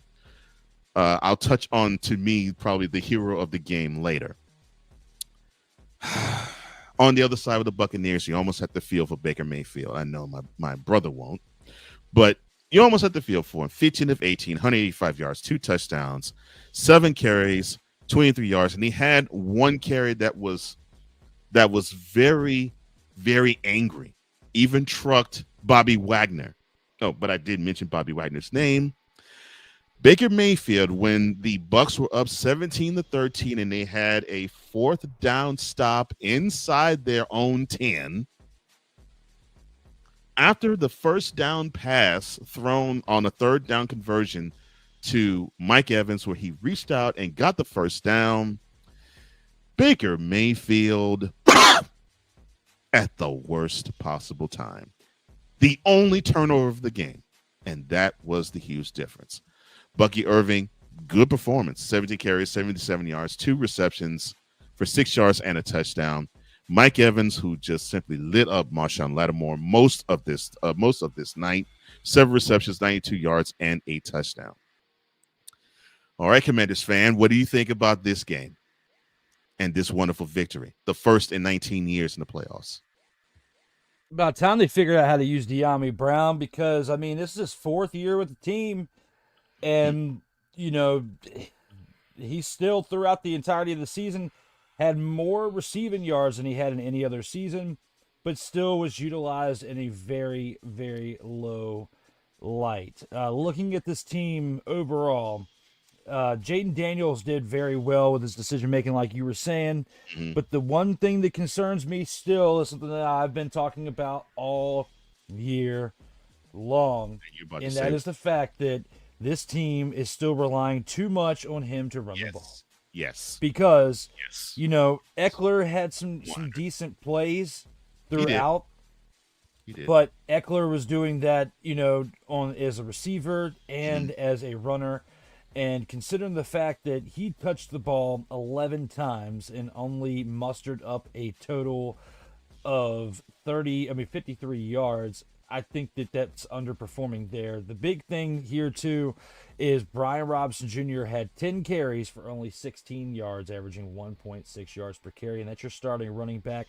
That really concerns me. And the fact that you only had 4 receptions for 22 yards, as Brian Robinson Jr. did, that's not enough to offset your 10 carries for 16 yards. Had it not been for De'Ami Brown being a complimentary piece to Terry McLaurin, who had 7 receptions for 89 yards and a touchdown, this game would not have worked out in the favor for the Commanders. Agreed. You know, the fact that they were able to manage the time of possession like they were and manage their offense the way they were, and it was little dink and dunk plays. It was a little run here by Jaden Daniels, followed by a 5-yard dink and dunk pass, you know, to McLaurin or to De'Ami Brown, or where Eckler and Ertz and Robinson and Zacchaeus were really getting used in the receiving game was through little dink and dunk passes, 3 and 4 yard little out routes to help extend the drive, but also run the time off the clock. That was the recipe for success, because if they couldn't run the ball, a little dink and dunk here, a little screen pass there, that was what they were doing to move the chains, to establish a flow within the offense. The one thing, and Cole and I were going back and forth on this throughout the game, as well as I was with many other people. My phone was blowing up yesterday like it was my mother fathering birthday a week ago, okay? Like, it literally was.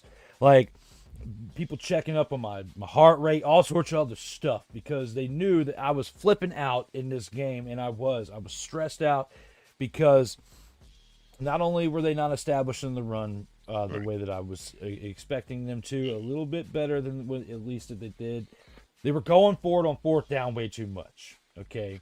They were – Dan Quinn was like Dan Motherfather and Campbell Jr. in this game, okay? Is what it felt like. You went for it 5 times on 4th down. I understand 2 of the 3.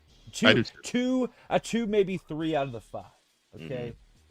But those 2 that I am really, bent about, the one in the first half and the first one in the second half, where you should have kicked the field goal and taken the points.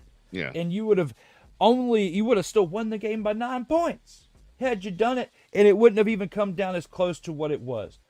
Would it have given you a little bit of a thrill, kind of like what the Packers did against the Eagles yesterday, to where gave you a little hope for the other team, to where they were up 16-10, where they had the 6-point lead? Yes, but my point with this whole thing is it would have taken more stress off of your team.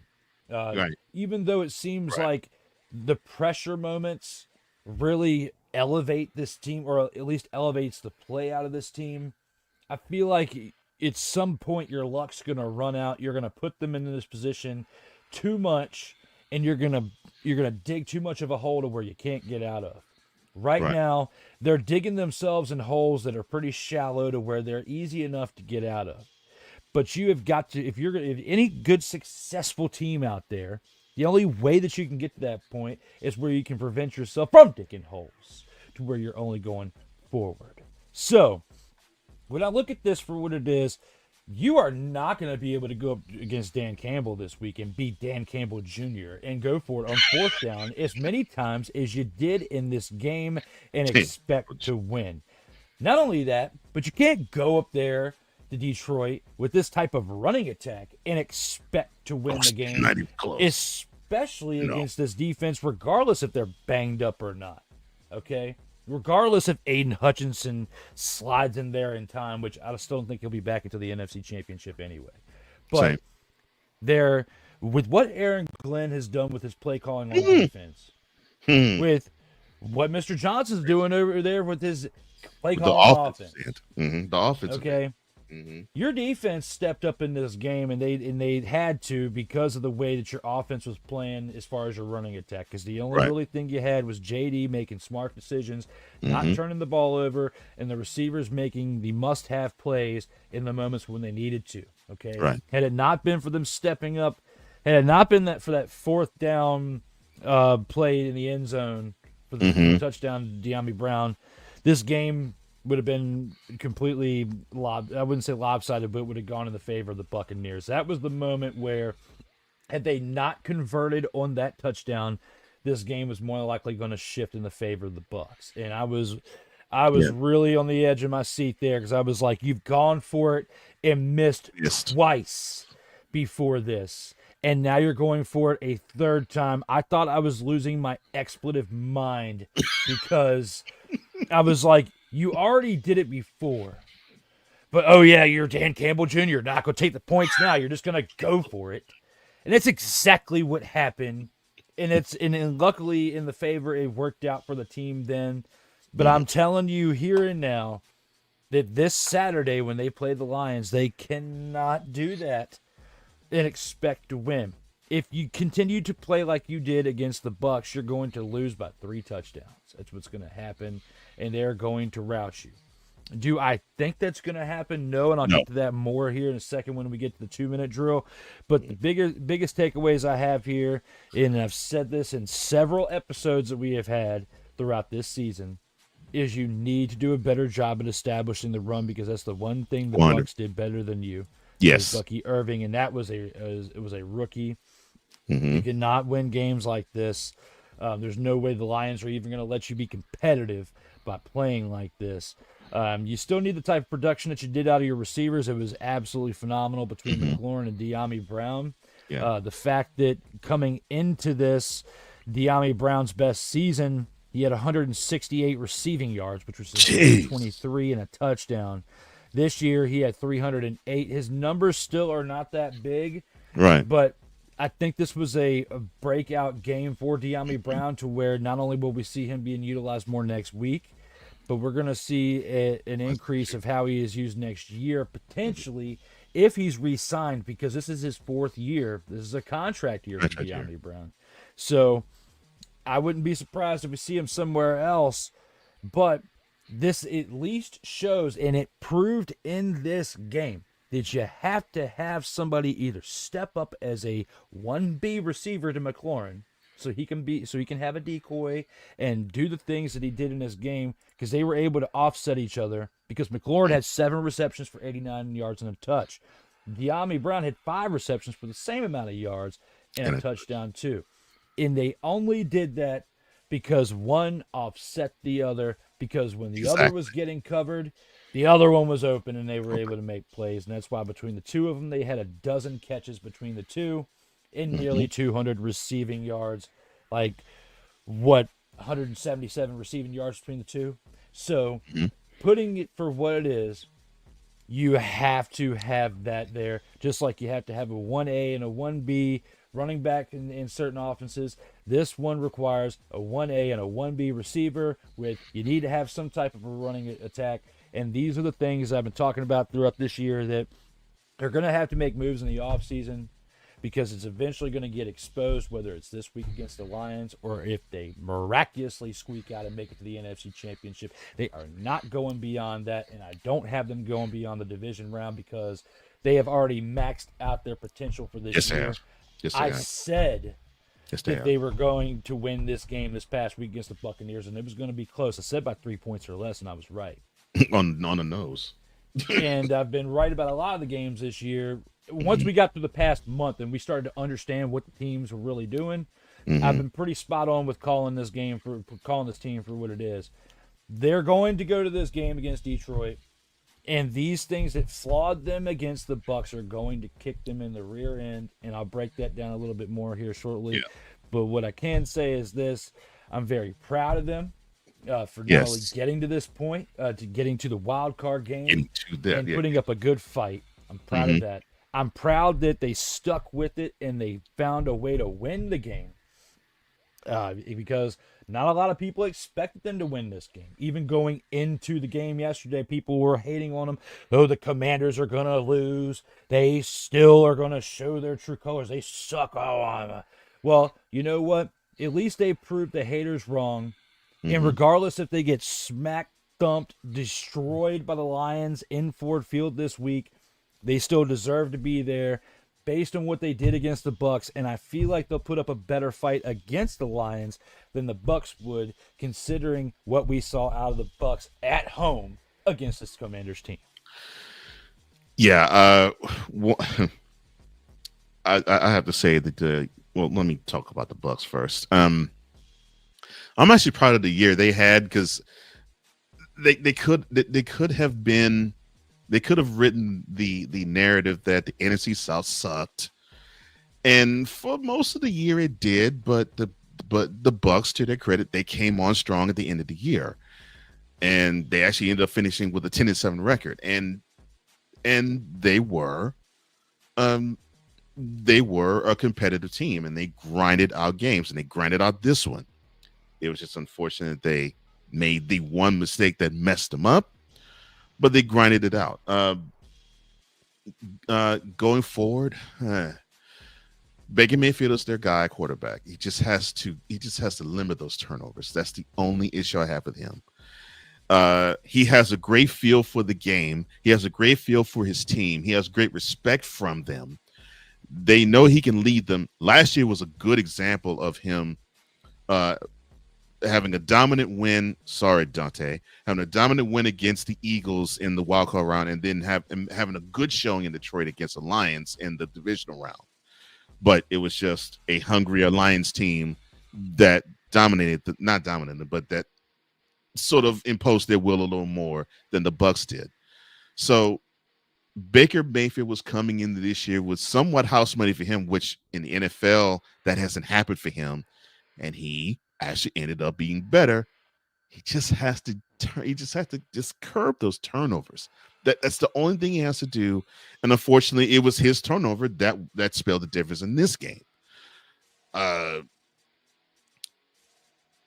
they did this without Chris Godwin, the normal opposite of Mike Evans. And they do have some other wide receivers that's coming up that they seem to like to utilize. So they're drafting good talent. Their offensive line is decent. It's decent. It's not the best I've seen. It's not the worst I've seen either, because they can run block the butts off. Pass protection is the problem. It's the issue that I have with them. And defensively, I think they're good, but I think they're starting to be getting long in the tooth on defense, and I think that's probably where they're going to have to try to rebuild. My overall issue with the Bucs, and it was reflected it was reflected when they were on the Commanders 11, when they were down 20-17, and they were on their way to driving. And if they picked up that first down, it was 30 inches. If they picked up that first down, more than likely the Bucs was going to probably drain more clock and score a touchdown. You had you had the ball snapped to Mayfield, and the offensive line did not move. That to me speaks to there is an issue to me coaching wise, and I'm not putting it at Todd Bowles' feet. I'm putting it at the offensive line's feet, maybe the offensive coordinator's feet. I'm like, how can you snap the ball and you had the ball in the quarterback's hands, but the quarterback is now a sitting duck because you all as offensive linemen, you have your hands in the dirt and your turnstiles now. You're literal human turnstiles. Where you actually had to Mike Tirico on the mic actually doubt that. Oh, wait a minute. Did the Commanders have a neutral zone infraction? No, the ball was snapped. The Bucks offensive line didn't move, and then you had 3 Commanders that just bum rushed their way, and then the awkward handoff to Bucky Irving, and the beautiful rallying to tackle from 3 or 4 different Commanders. That's the only issue that I have for the Bucks. They seem to have a position coaching issue, and I think they got to tweak that. And I think the discipline has to be tweaked a little more. Now, does that mean that they'll become contenders? Probably not. But they will probably be better able to win games like they should have last night. Because if you get the golden opportunities to stop a team on 4th down, especially in your territory, and you did it twice, and you came away with a punt and a fumble on the ensuing possessions of yours, that's problematic. So yeah, they gotta go home, and yeah, they gotta get better pieces. But I think they may need to tweak philosophies on the coaching staff. For the Commanders, I 100% agree with you. The Commanders do not, unless it's Jayden Daniels, and I hate that. The Commanders do not establish the run as well as they should, and they need to establish the run because it will help everybody else out. It most certainly will help Jayden Daniels out. It will help that defense out. Because to me, the defense, they seem to want to get downfield with the defensive front, and you have great savvy linebackers like Bobby Wagner who leads the group. And even though I'm not the biggest fan of Marshawn Lattimore, I know he has talent, but I'm not the biggest fan of his. You have enough talent to where you can offset a lot of things. But of course, I would say in offseason, you still need to draft some secondary. No question about that. But man, the Commanders have to establish the ball. They had to establish running the ball. But Daniels, in his rookie season, already understanding that he needs to involve as many people in the passing game as he should. Man, that's a big time check that normally it takes QBs maybe to the end of their sophomore year to learn. They need to do that, or their 3rd year. Oh, so I can't just lock in on one receiver. I actually have to spread the wealth. The fact he's learned this in his rookie season, that shows a lot of growth. And this is the good part. And I agree with you. This is as far as they I think were meant to go. I mean, you had a game where Hail Mary ended one. A game where you needed a stop on a 2-point conversion. Otherwise, you would have lost that game in New Orleans. A game where you scored with 10 seconds to go against the Eagles to beat them. A game where you needed overtime and a missed field goal to set up overtime by the Falcons, and you convert that to get in the playoffs. Even in the game you didn't need, you had a last possession victory for the Commanders in the form of Mariota. And this game, the doink to the divisional round. I don't know how it is you all do survive games like this because the Commanders, they play exciting games. They're on to play the Lions, and I really, really hope that they do represent DC well and Commanders fans well. Well, that ends the game of the week, and that also ends opening drive, but that does not end the rest of the show. In fact, All right, let's go. We got trips, right? At 42, 989. On two, on two, on two. Ready? Ready.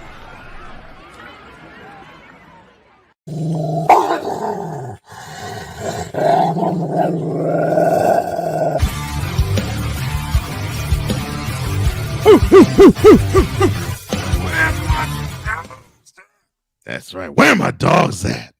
It is time to award the grand champ of this week. And Drew, the floor, sir, is yours. I really want to be a homer and give this to the commies or somebody on the commies, but I can't do it. I really can't.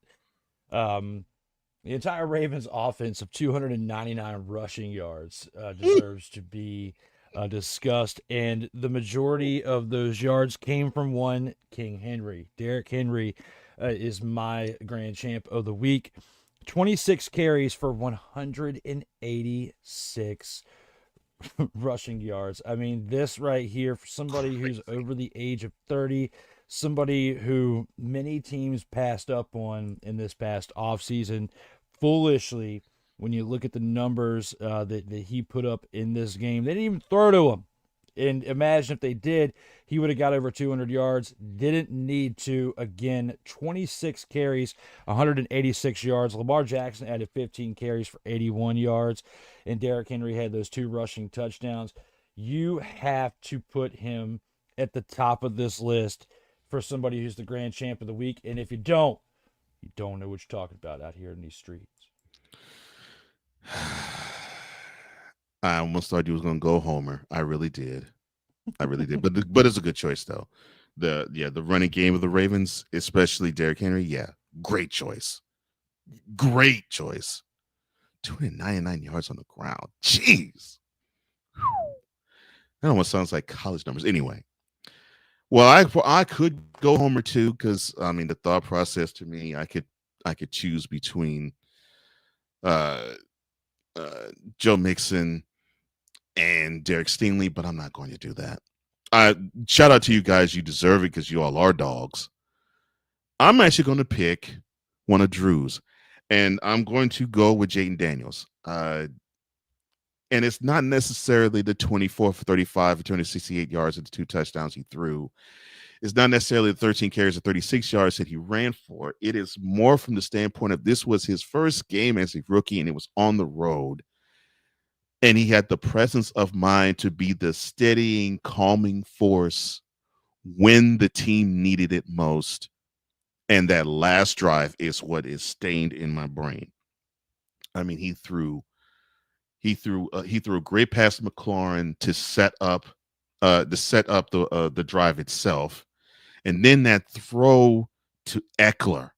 Oh my gosh! Eckler had a linebacker draped on him, and Daniels actually threw it far enough away from the defender to where Eckler could turn around and catch it. And Eckler skirted around to the Bucs 30. And then that third down run where he could have been snatched to the ground by a matadored done bull in the Bucs pass rush, but got away from it, found the presence of mind to dart and get enough and dive for the first down. Commanders fans, I want you to understand you have your future now with number 5. And I just pray, and I think they are, I just pray that the brain trusts of the Commanders build properly around him, because you can't waste that resource. Because if he knows what to do in key situations like that, and this is his rookie season, forget how he's going to be in his prime. Goodness gracious. But yeah, Jaden, you were a dog in LSU. You already are a dog here. And man, you came up huge. You came up huge Sunday night. Woo!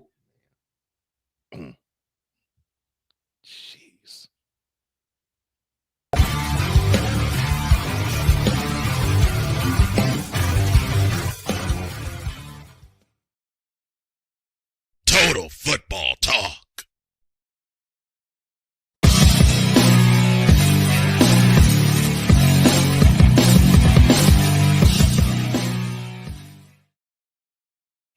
Excuse me. Wrong one.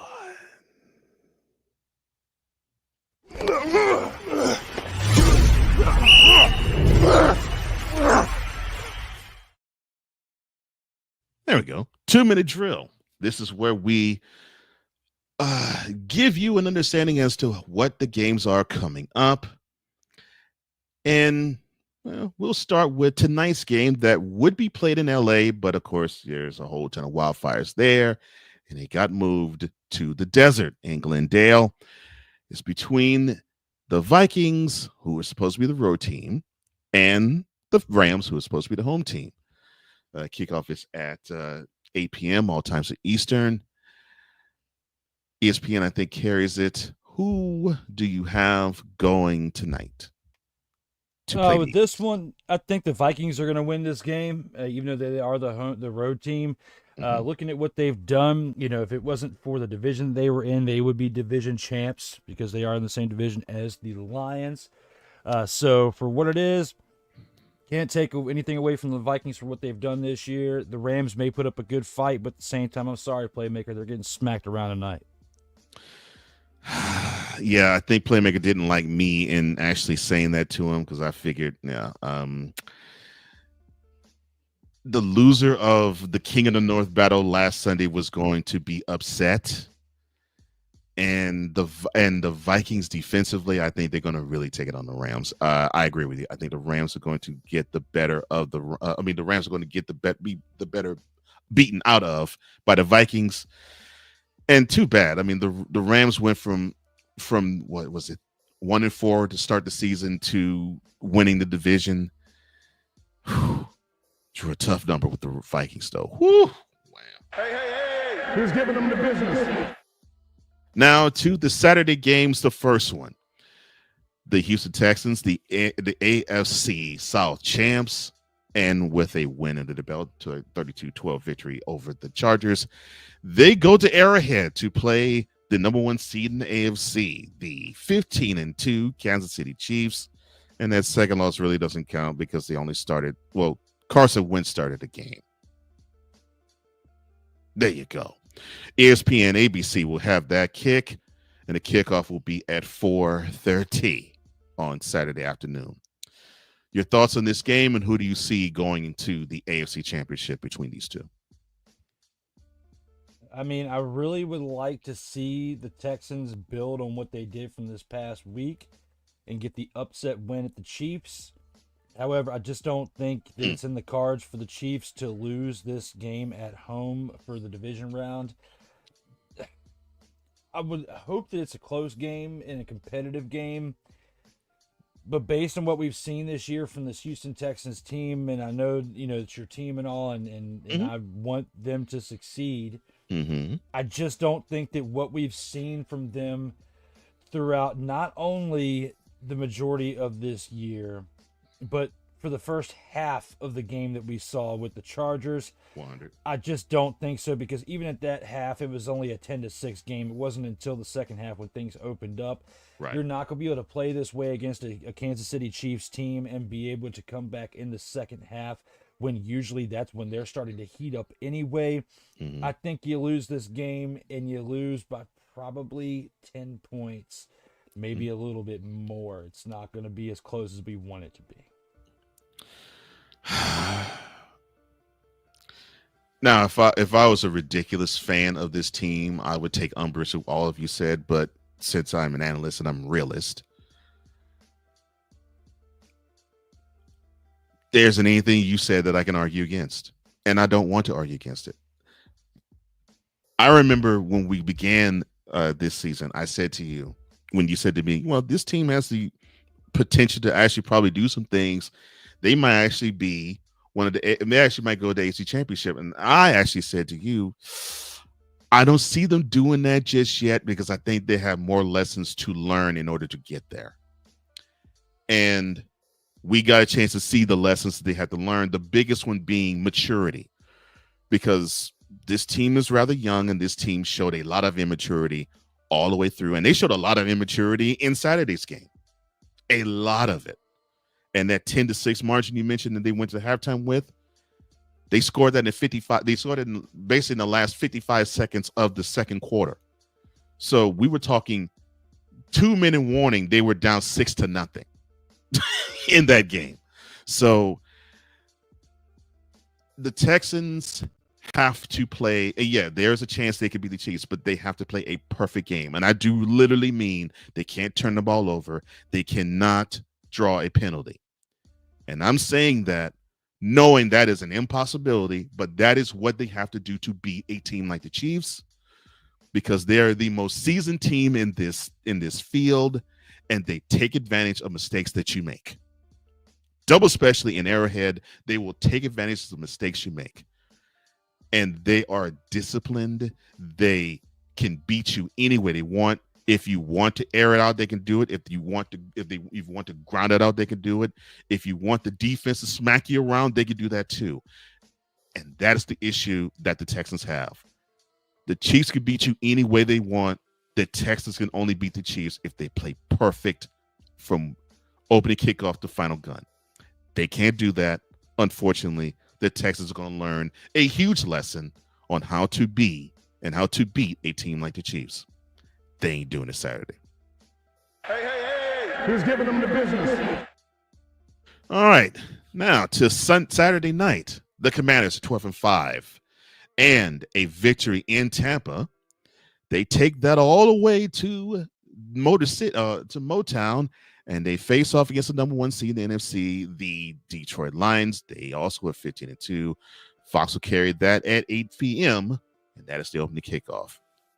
All right, your thoughts on your team, and who do you see winning?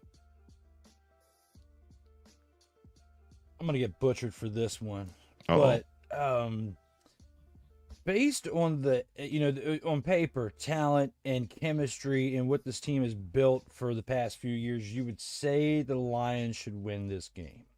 Yeah. However, I think that the Lions are going to forget what being humble is all about, because some of their fans are already showing me this right now by thinking that they are going to destroy the Commanders. Now, potentially you could, yes. But something tells me that their heads are going to get a little bit too big. One of these two teams is going to go for it on fourth down a little bit too much. And it has been historically proven that Dan Campbell Sr. does that a little bit too much. Now, Dan Campbell Jr., I think, is going to learn a few lessons from this past week, as he has done a good job at learning from the past lessons, primarily when he had that epic demise in the Super Bowl as the Atlanta Falcons head coach. 28-3. I think he's going to learn. I'm sorry. Yes. No. I think he's going to learn from this past week's mistakes from going for it on fourth just a little bit too much. He's still going to go for it as Dan Campbell Jr., but not quite as much. And he's going to find a way to win this game by 3 points. I'm going to be absolutely wrong with this prediction, but I'm going to stay the course and stay true as a homer for the first time and very few times on this show. I'm going to be a homer today because I want to be picking the Commies to win. Wow. So a number 6 over number 1 upset in the divisional round. Oh, okay. All right. I've never really gone that far-fetched before on this show, but I think Okay. it's time for the first time for anything. All right. I can understand that, considering that you're dealing with a team that tripled their win total from the year before, and they showed the poise they did Sunday night. I can understand why you feel, I think they could duplicate that effort, and they can duplicate it. Now, I don't think they could duplicate going for 4 down as much as they did, but they could duplicate the poise. They could duplicate bringing the fight to the opponent, and they can. And I know Daniels can duplicate being the calm in the storm and just executing when he needs to execute and how he needs to execute. Of course, I'll be rooting for the Commanders, not because I hate the Lions, but because you're my boy, and now I've gotten an attachment to him. The only thing that gives me pause is I believe the Lions are a team that is hungry. Now, I'm not saying that the Commanders are not. I really believe the Lions are fueled by that debacle in Santa Clara in the NFC Championship game last year, where they had the game in their hands, 2-touchdown lead in middle of the third quarter, and one of those Dan Campbell Sr. gambles goes haywire, and the 49ers just throw an avalanche of stuff in the Lions' way. And that 14-point deficit turned quickly into a 14-point lead turned to a 3-point deficit very quickly. So I believe a lot of those Lions have that in their minds. They want to race it as hard and as much as they possibly can. And unfortunately, the Commanders are collateral damage. Now, do I think that the Lions are going to blow the Commanders out? No, I don't think that at all.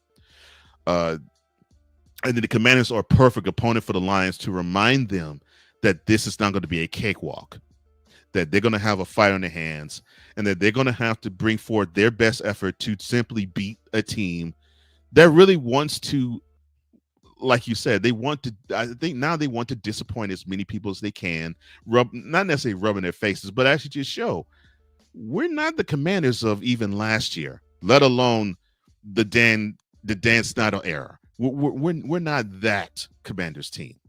We're not that. We're a new breed. And I can understand that. I think that is what's going to fuel the Lions to win, not blow out, but win. In fact, that the Chiefs Texans thing, I agree with that double digits thing. I don't think it's going to be close. This game will be. I give it 1 score or less. I'll say 6 points or less. But the Lions are going to have a fight in their hands. That much is for certain. But I picked the Lions to go on. But the Commanders are going to give you a wonderful fight, though. Just got to believe. I have to believe, and I'm believing now, Cool. Cole. I believe in you. I believe in your team. Just not against the Lions, though. Whew. I don't have Aiden Hutchinson yet. Oh, true, but they've Even gone though this their far. defense has been stepping up. I just don't think they can. JD is going to be a little bit too much for him to handle. Yeah. But I think if they what can, he did against the Bucs defense. yeah. But I think if they can quell the noise of others outside of probably Terry McLaurin on offense, and Steph, and to me, Brian Robinson must be a big cog in Saturday's game.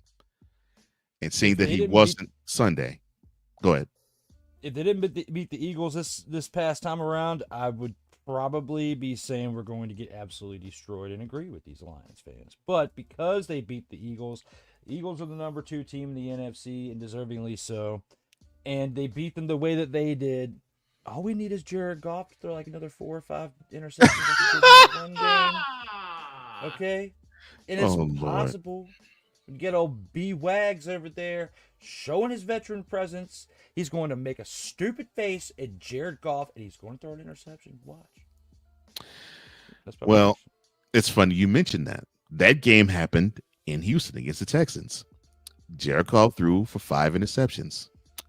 Final score, Lions 26, Texans 23. So, with a stupid look on his face. True, but still, that was the final score of that game where he threw for 5 picks. Yeah, the Commanders, they're going to show a lot of fight, but I think they're going to have a problem establishing a run, and I think that is what's going to be the downfall. If they could do a better job of doing that, I give a good puncher's chance of winning. I see that to be a problem, and I see that the Lions are going to establish a run with Jahmyr Gibbs. I think that's where it is. But I'm proud of you for showing. I'm proud of you showing a lot of belief in your Commanders, though, more than me with the Texans, because they're gonna get creamed by the Chiefs. Hey! Who's giving them the business? But that's gonna be a good game Saturday night, though. On to Sunday, and the Eagles at 14-3. They await the winner. Well, as of this program airing, they await the winner of the Vikings-Rams. Now, both of us pick the Vikings. And, I'm sorry, Playmaker said, well, yeah, Drew Said the same thing in week 7. And what happened? Of course, what happened? 30-20. The Rams beat the Vikings when they went to LA, and the Rams were buoyed and helped by a safety on Sam Darnold's mask. They didn't call face mask, but they allowed the safety to stand. But yes, the Vikings, I think, will advance over the Rams, not because we're speaking harshly as playmaker. We just believe that Vikings defense is just too much. That Vikings defense is just too much. And you ain't gonna stop Justin Jefferson and have him only catch 3 catches for 18 yards like he did 2 Sundays ago. I don't see that happening. So yeah, the Rams, I think they're gonna be out. I believe the Vikings will be the team that the Eagles face. So does my partner. NBC Peacock will have that game at 3 p.m. Okay. We'll do it if the Rams advance too. So, all right. If the Rams advance, who do you see going to the NFC Championship game? If the Vikings advance, who do you see going to the NFC Championship game? It doesn't matter who goes, the Vikings or the Rams. The Philadelphia Eagles are winning this game and going to the NFC Championship. End of story. Next. And here's why I agree with that. Can you stop Saquon Barkley? I think that's where you have to answer that question.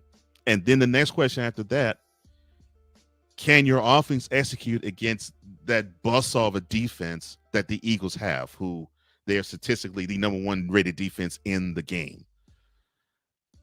If you're answering no to both with both those teams, there's your answer.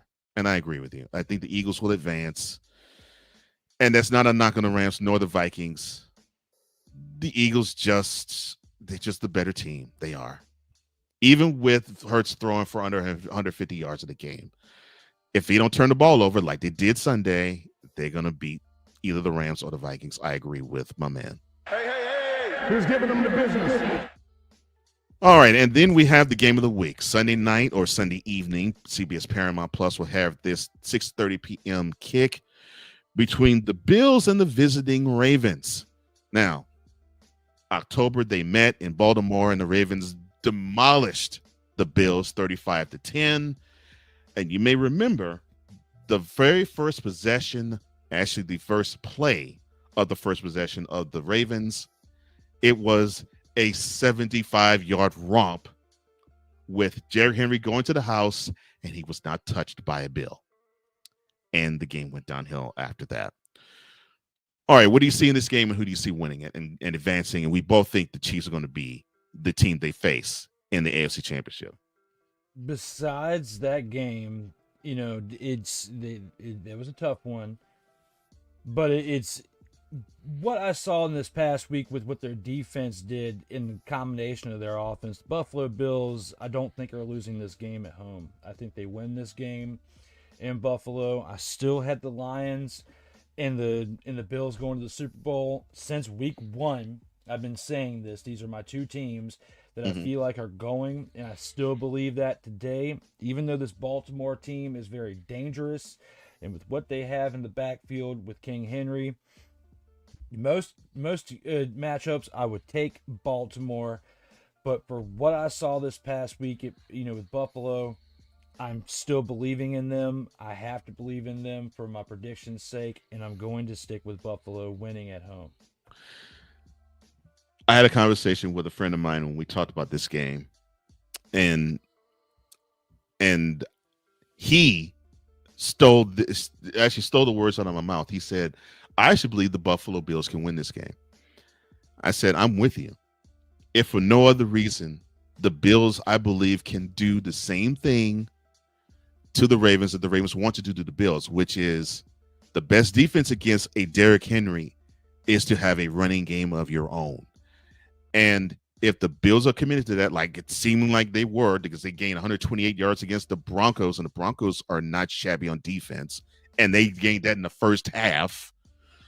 If they can continue that against the Ravens, the Ravens may be able to do a lot of damage, but they won't be able to do damage that they really would like, because they have a hard time stopping Cook and Allen running. And I think that is what's going to be the difference. I think the Bills will establish the run because you can't establish run on the Ravens. And because they'll establish the run, it's going to make what the Ravens want to do difficult. And to me, and I'll say this on air, I believe the Bills will force the Ravens to make this a Lamar Jackson showcase. And I say that from the standpoint of, if you get the Ravens down, Derrick Henry will become a non-factor. And he will become a non-factor because that's how they'll call the game. And because of that, it will mean Lamar Jackson will have to throw for 300 yards. He'll have to run for 100. If the Bills can get the Ravens to do that, game over. And I don't mean game over the Ravens win. I mean game over the Bills do. Because they'll force Jackson into mistakes too. And I think the Bills can do that. And so, yeah, I agree with you. And that, I think that concludes the 2-minute drill. But there's more. Oh, yeah.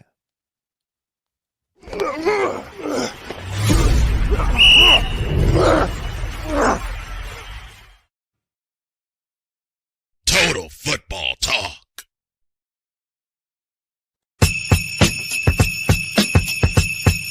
Oh, yeah, we're in a new year, but there's snowflakes that still fall on the ground. Welcome to Snowflake of the Week.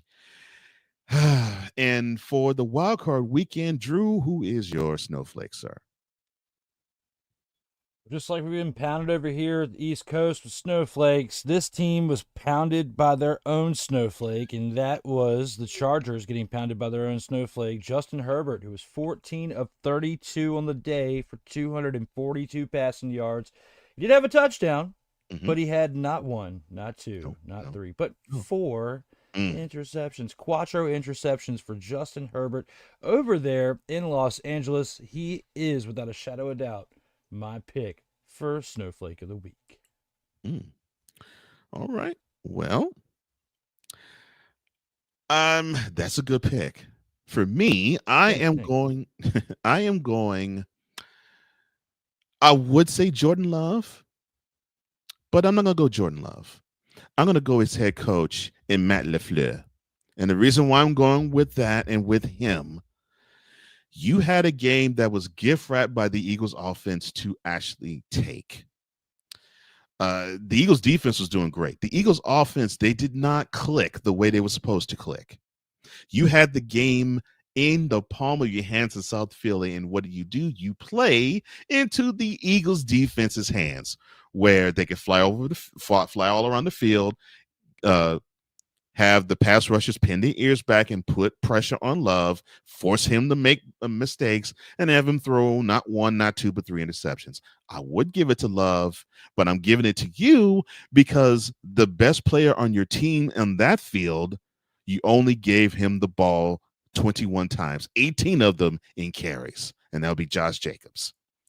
And it took a run at the end of the third quarter for you to actually say, oh, this is what we should have done for the previous 45 minutes. So, Mr. LaFleur, you're the reason why this team is saying bye-bye for 2024. You should be ashamed of yourself because this team is more talented. But, well, you didn't allow for that to happen. So sorry for you. As long as it's one. It's great. I love it. I hope it actually is recording. Listening to it.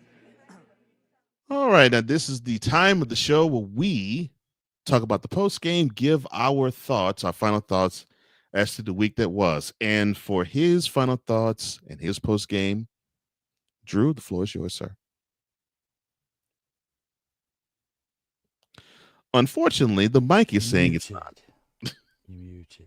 Did it again. But here and there, when it comes to this, there's definitely a pretty good matchup between teams for the wildcard round. And now we have a pretty good matchup of teams that made it to the final 8. 7 of those 8 are decided at this time while we are recording, as we still have a Vikings and Rams contest. Regardless of what happens there, it has been a good weekend of football. You know, the final week of a Monday Night Football game, the final Peyton and Dumb Brother podcast show, whatever you want to call it, on ESPN tonight for the Monday Night Football extravaganza. So we had that final one. You can check me out, the final Total Football Talk extra for this season, for this NFL season. It will be episode 21. We got an extra episode in than we were expecting to have last week due to the weather, the winter storm that has been coming through. Finally, we saw the last of it, hopefully, over this past weekend. This past Friday night, and it has been clear over the past 2 days. It's definitely good for me to go to work today. And last week, with it starting, it was like the start of the winter storm. Lost a little power, couldn't participate last Monday, and it definitely got my week started off on a weird note. I absolutely hate it when I cannot start my week off by being on Total Football Talk here with Kyle. So when it comes to that, when it comes to football, I'm glad to be back here today. Glad to be able to get the football, things out of my mind and speak them with my man Cole here today, as it was definitely a fun event. Definitely appreciate Dante being back here in the chat, as he was another great one to participate in the chat last week, as well as Mick. Don't believe we saw Sick Diggy today. He must be out doing things in Norway, but between Playmaker and Dante and Mick, those of you, and even Vicola, who was able to come through for a little bit. Brian McCarthy was able to stop in for a second, and Corey, man, we appreciate you all for tuning in while this was live, and to those of you who tune into this when it's in the replay. And even to those of you, whether you're listening on Real Wise Radio, WQEE 99.1 FM, or watching the replay on BS3 Network, we greatly appreciate you all who tune in to give us the support, whether you're watching this on the live Monday or on the replay Tuesday. We will definitely be back next week with episode 73. And we've got many more episodes to come, as we've got more playoff football in store. And very shortly after that, the UFL will be back. Dwayne "The Rock" Johnson and his professional football league will be back. And so will we, to talk professional football. Yeah, that'll be in March. That's going to be great. It's going to be great to actually cover the UFL for a second year. It's going to be great. Great comments. I agree with you. And I share the same sentiments. Thank you, Ryan, Vicola, Dante, the Grind. Appreciate you coming in for a spell. Playmaker, appreciate the heads up on Mike McCarthy. Thank you. And Dante, yes, your thoughts are absolutely wonderful, man. We totally appreciate you, both of us do. So now we are at the best part to me of a football year, and that is the divisional round. I think with the wildcard round, you get a lot of teams that, they were fortunate enough to make it, but they will get unseated by teams that are better. And in 4 of the first 5 contests, that's exactly what we saw. We saw 4 blowouts, the home team blowing the box out of the visiting teams, and then we get the beautiful jewel that was Sunday night with the Commanders and the Bucks. Normally, you have that be the norm in the divisional round, where you have at least 3 of the 4 be closely contested, like Sunday night's game in the wildcard round would be. Hopefully we get 3 or 4. Maybe we get all 4, but more than likely we won't. But what we will get is, even in the college realm, and we'll get a chance to compare it because this coming Monday or next Monday, the national championship game will be played between Notre Dame and Ohio State. So we get a chance to see the future of the NFL there. But we also get a chance to actually compare football at its highest peak versus football not quite its highest peak, but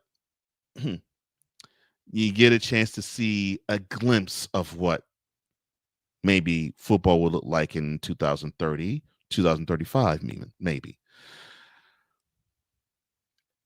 The way football is now, it's a wonderful, wonderful time. And yeah, I mean, the Texas Chiefs, I think it'll be a great game, but I think we're going to be seeing things that might basically have people turn off the TV probably around the fourth quarter, where it's like, oh yeah, the Chiefs have this in hand, and doggone it, and probably hear certain things. Oh yeah, Taylor Swift, we get to see her on the screen. Refs, they have it in for the Chiefs. Who cares? Get on the field and win or lose, or go home. With the Commanders and the Lions, I think we're going to see a team that is hungry versus a team that's on the rise.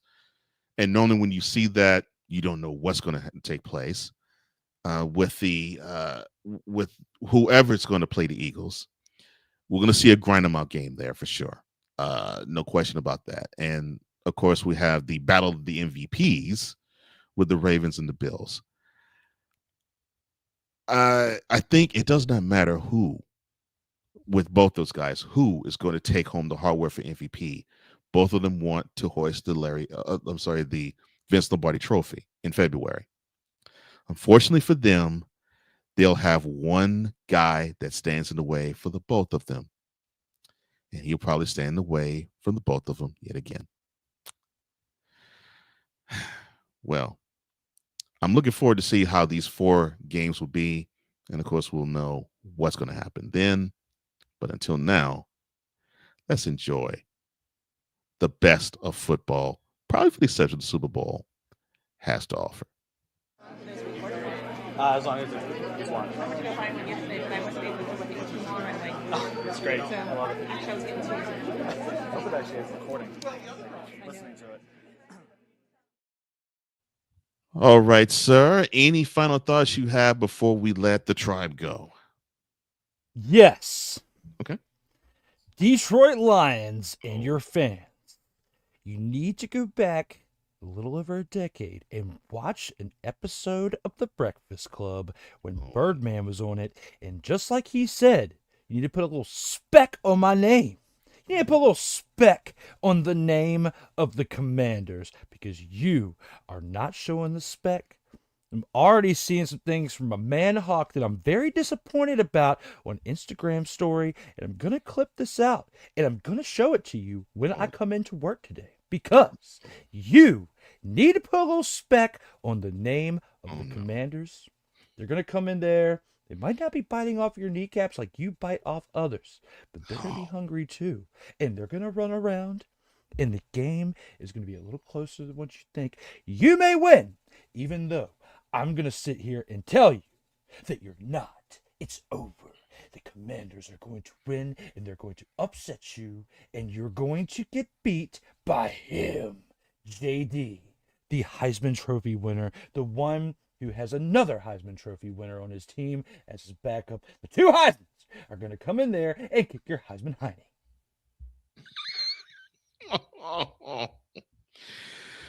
Oh, so Drew is motivated by the fact Lions fan is talking man noise. Okay. All right. Yes. Got his expletive. Well, hopefully you get the result that you want. I'm not saying that I will be shocked if it happens, but it'll be cool to see if it does go that way. But yeah, blowout, I don't think so. The Lions, unfortunately, I think are going to win this game. But you got to have your fun when you can. And at least I had a few more minutes left of this season to talk a little bit more fun with the Commie Hog Skins. Well, Dante feels that feeling with you. He thinks they will go to the NFC Championship game and beat the Lions Saturday. So you have Dante with you. That'd be crazy if it was Lions and Commanders and Eagles. Oh, guys, Commanders and Eagles in the championship game? Oh, man. Yeah. And then, of course, the Eagles would win that game. But I'm just saying, like, just because what my man Hawk is saying today, you're reminding me of CM Pops, okay? Oh, and CM Pops is someone out there who is a fake person who runs his mouth behind people's backs and not to their face. And I am D. Willie. I will run my mouth to your face. And at 5 p.m. today, get ready, because it's coming. CM Bring it. Pops. Lord have mercy. Don't even get me started with that one. What an original name. Goodness gracious. one. Goodness gracious. Don't get me started on actually If only you saying. knew what the CM stood for, and it's not Chick Magnet. Well, thank you, Dante. He says he has to text over the Chiefs. Oh, Lord, I'm listening to you when you said it doesn't mean Chick Magnet for you. He says he has to text us over the Chiefs. He has a feeling. Like I said, I don't say the Texans have no shot at beating the Chiefs. I think they have a great shot at beating them. I just think they have to play the perfect game to do it. Oh, Lord. Ryan says, meanwhile, somewhere in Germany, someone is saying, Speck, who ordered the Spazel? Oh, Lord. Oh, Lord. We've had a lot of fun with you guys. Unfortunately, we have to roll. If you want to reach my brother Drew, all you have to do is go on these wonderful social media handles, such as _media on Instagram, _media on X, at the _Sirtoba on TikTok, and of course, Sirtoba Media on YouTube. If you want to reach yours truly, all you have to do is go on to floco.com/page/host Cole Johnson. That is floco.com/page/host Cole Johnson. Oh my gosh. We thank you so much, fam. We definitely love all of you in the tribe. We love you watching. We love you listening to us. And we appreciate you. Thank you for liking, sharing, and subscribing, and commenting, and hitting the notification bell to get all the content from Sirtoba Media and Coma Media Incorporated. And we appreciate all of you. Thank you so very much. For Drew Willingham, I am Cole Johnson, here to say in parting, as we always do. In life, just like a tackle, keep your head up. And remember, you always play until the whistle blows. Don't be like my man Hawk and drink too much of the Kool-Aid. And as always, please, when it comes to me and my man Cole Johnson and everybody else out there, please, again, don't drink too much of the Kool-Aid and stay safe out here in these streets. We love you.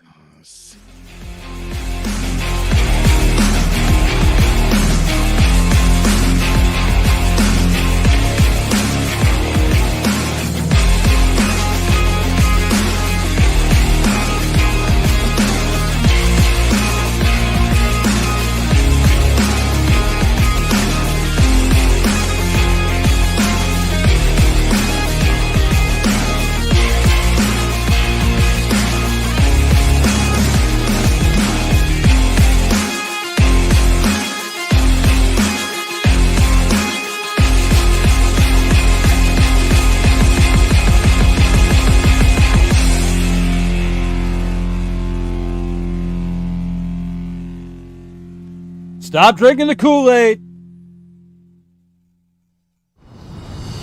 It's the Commander's time.